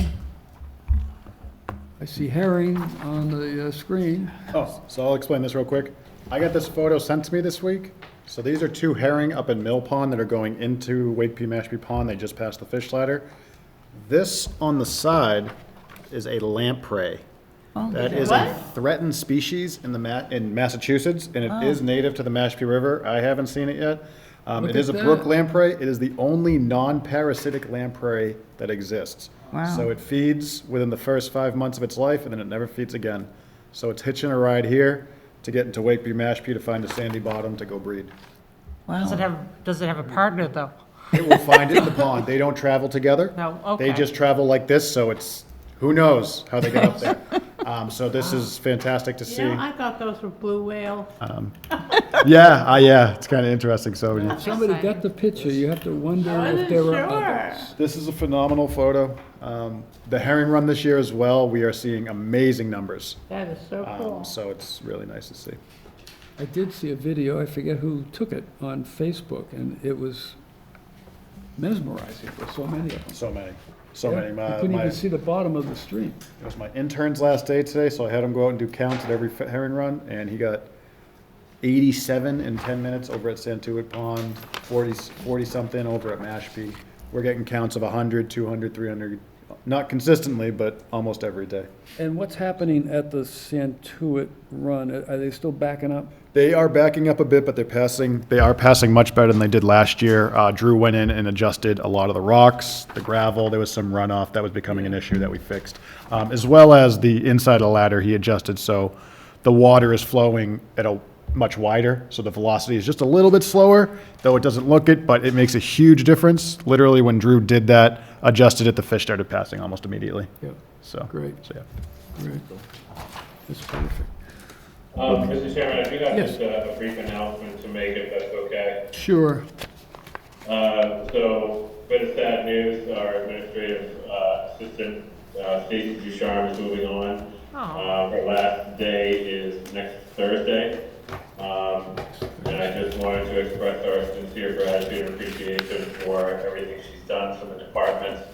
I know Stacy doesn't want to make this a huge deal, but I just want to express how incredible she's been in her position and how skillful she is, and her level of organization is something that, I appreciate very, very much, and has been one of the best administrative staff people we've ever had in the department. So she will be greatly missed. I'm not going to get into any reasons. That's her own personal business. Yep.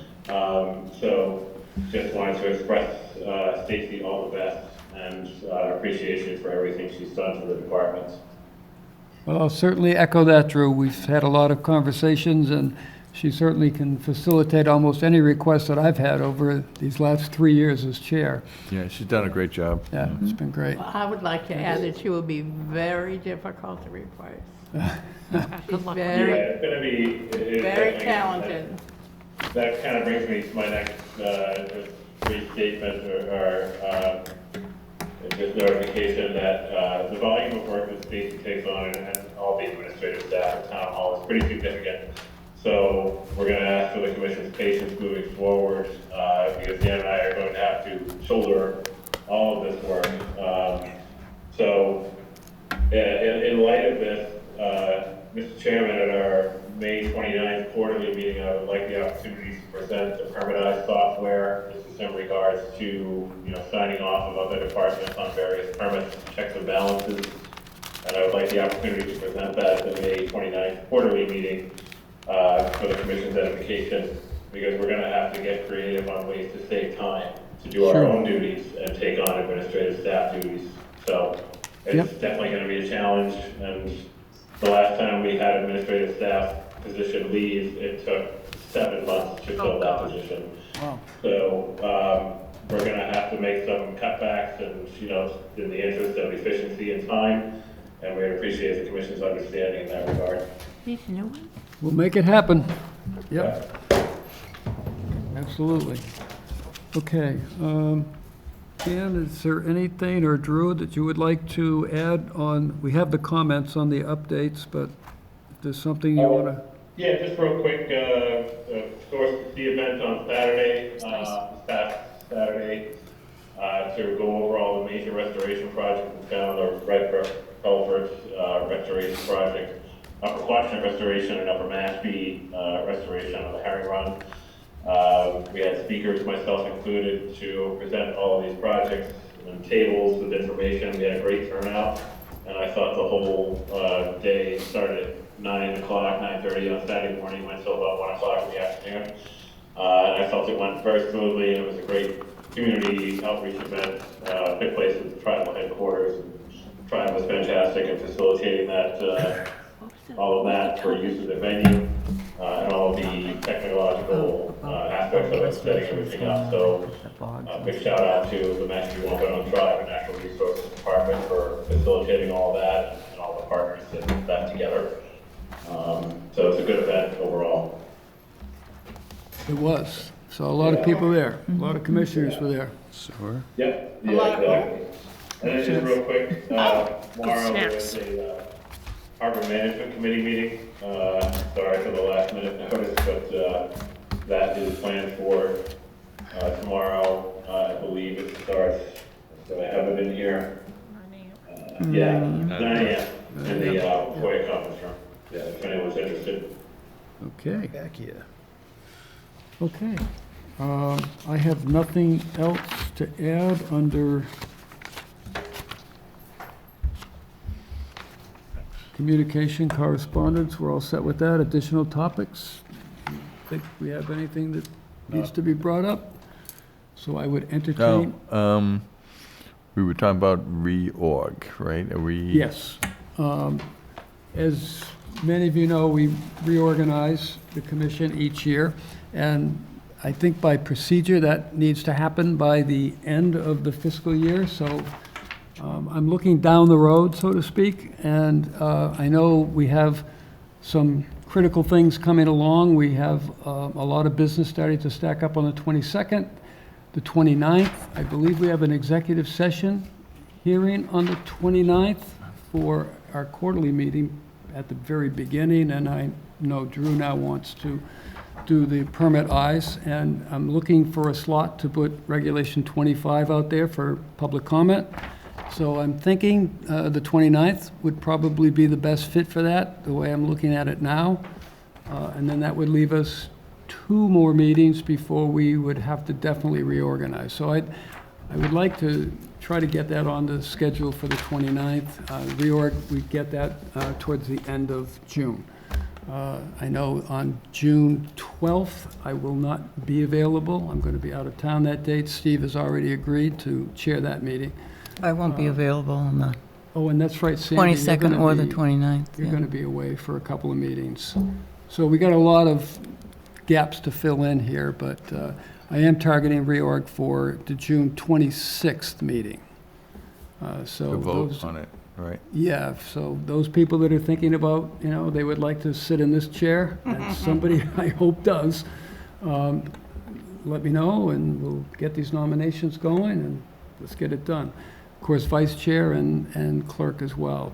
And then once the new chair comes in, that chair could start thinking about the reorg for bylaw review subcommittee, representatives for EOC, and CPC. And I think that's it for our responsibilities.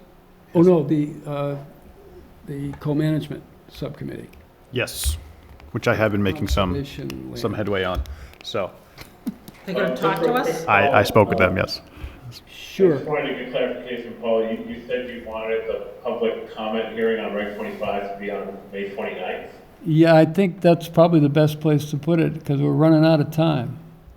No, understood, but at the last meeting, you had identified May 22nd. And that's what we've been telling people. Oh, okay, I didn't know what the 20, I know we had an... I put out the 29th for your consideration in an email to you and Steve last week. Right. I didn't hear anything back, so I assumed the 22nd was what you were going to stick to. Okay, let's do it then. The sooner the better, as far as I'm concerned. Yeah, we have. Yeah, that's fine. Can I ask, Because it's all adopted and ready to go. I'm going to miss that. That's so 22nd, that's all we speaking of got. Regulation Okay. So public comment 25, purpose. I got an email yesterday from Poppy, Save Poppy Bay, that they were having the meeting. You remember last meeting, their chairperson came and asked us as a commission to do a That was not public this. meeting, right? That was for the Papaneset Beach Association, Papaneset- not the Save. Oh, not Save Poppy Bay, Papaneset yeah. Beach Association, I stand corrected.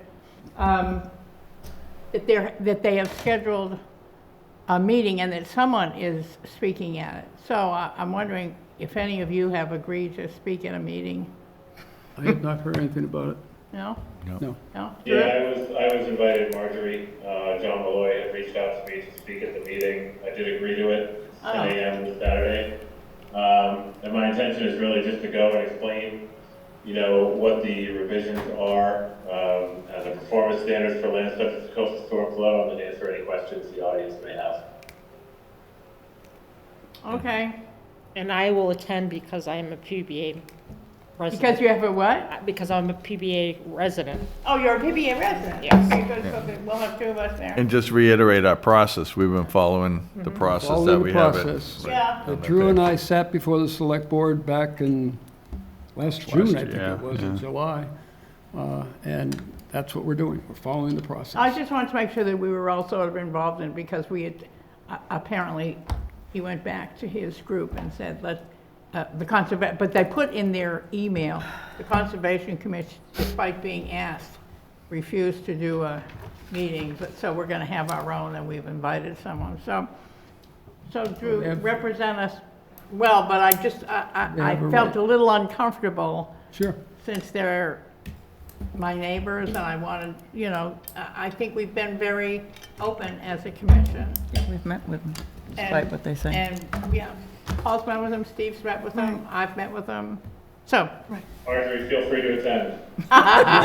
No, that's just it, I'm not sure how I feel about it. I think that they've had more attendance and attention from the Conservation Commission than any other group, so I just want to make sure that we're all aware. Yep. Yeah, good luck. Tape it for me. Okay, Yeah, so, I'm not in charge of taping, but thank you. Okay. Real quick comment. I looked into the question you had the last time we met, about having someone on CPC for advisor, so it could be an associate member, as long as they're on the commission, they can be on the they can be CPC. a liaison to Correct. one of those committees. Okay, great. So if you, Okay, if whatever it's in interest you order, have. Are we doing that now? No. No. Just we have to wait till Or, reorg. I think Yeah. quarterly. Okay. Quarter, yeah. Quarterly, you went to. Reorg at the quarterly, you said? No, on June 26th. June 26th, okay. June 26th. Because Sandy won't be for the quarterly. I'd like to have. I will note that now, okay. I'd like to have Or all the 22nd, 7 if you voting want to write it commissioners down, then on we'll have to let you know. 26th. No, I'm, Yeah, 22nd and the That's the 20th. goal. okay. Scotland. Okay. Jealous. All right, Well, if it's so- in order, I would make a motion to adjourn. Okay, Is there a second? I'll second that. Thank you, Steve. All right, Motion made and Marjorie. seconded. Further discussion? None? Nope. Steve? Yes. Marjorie? Yes, sir. Sandy? Yes. And I vote yes as well. Bang.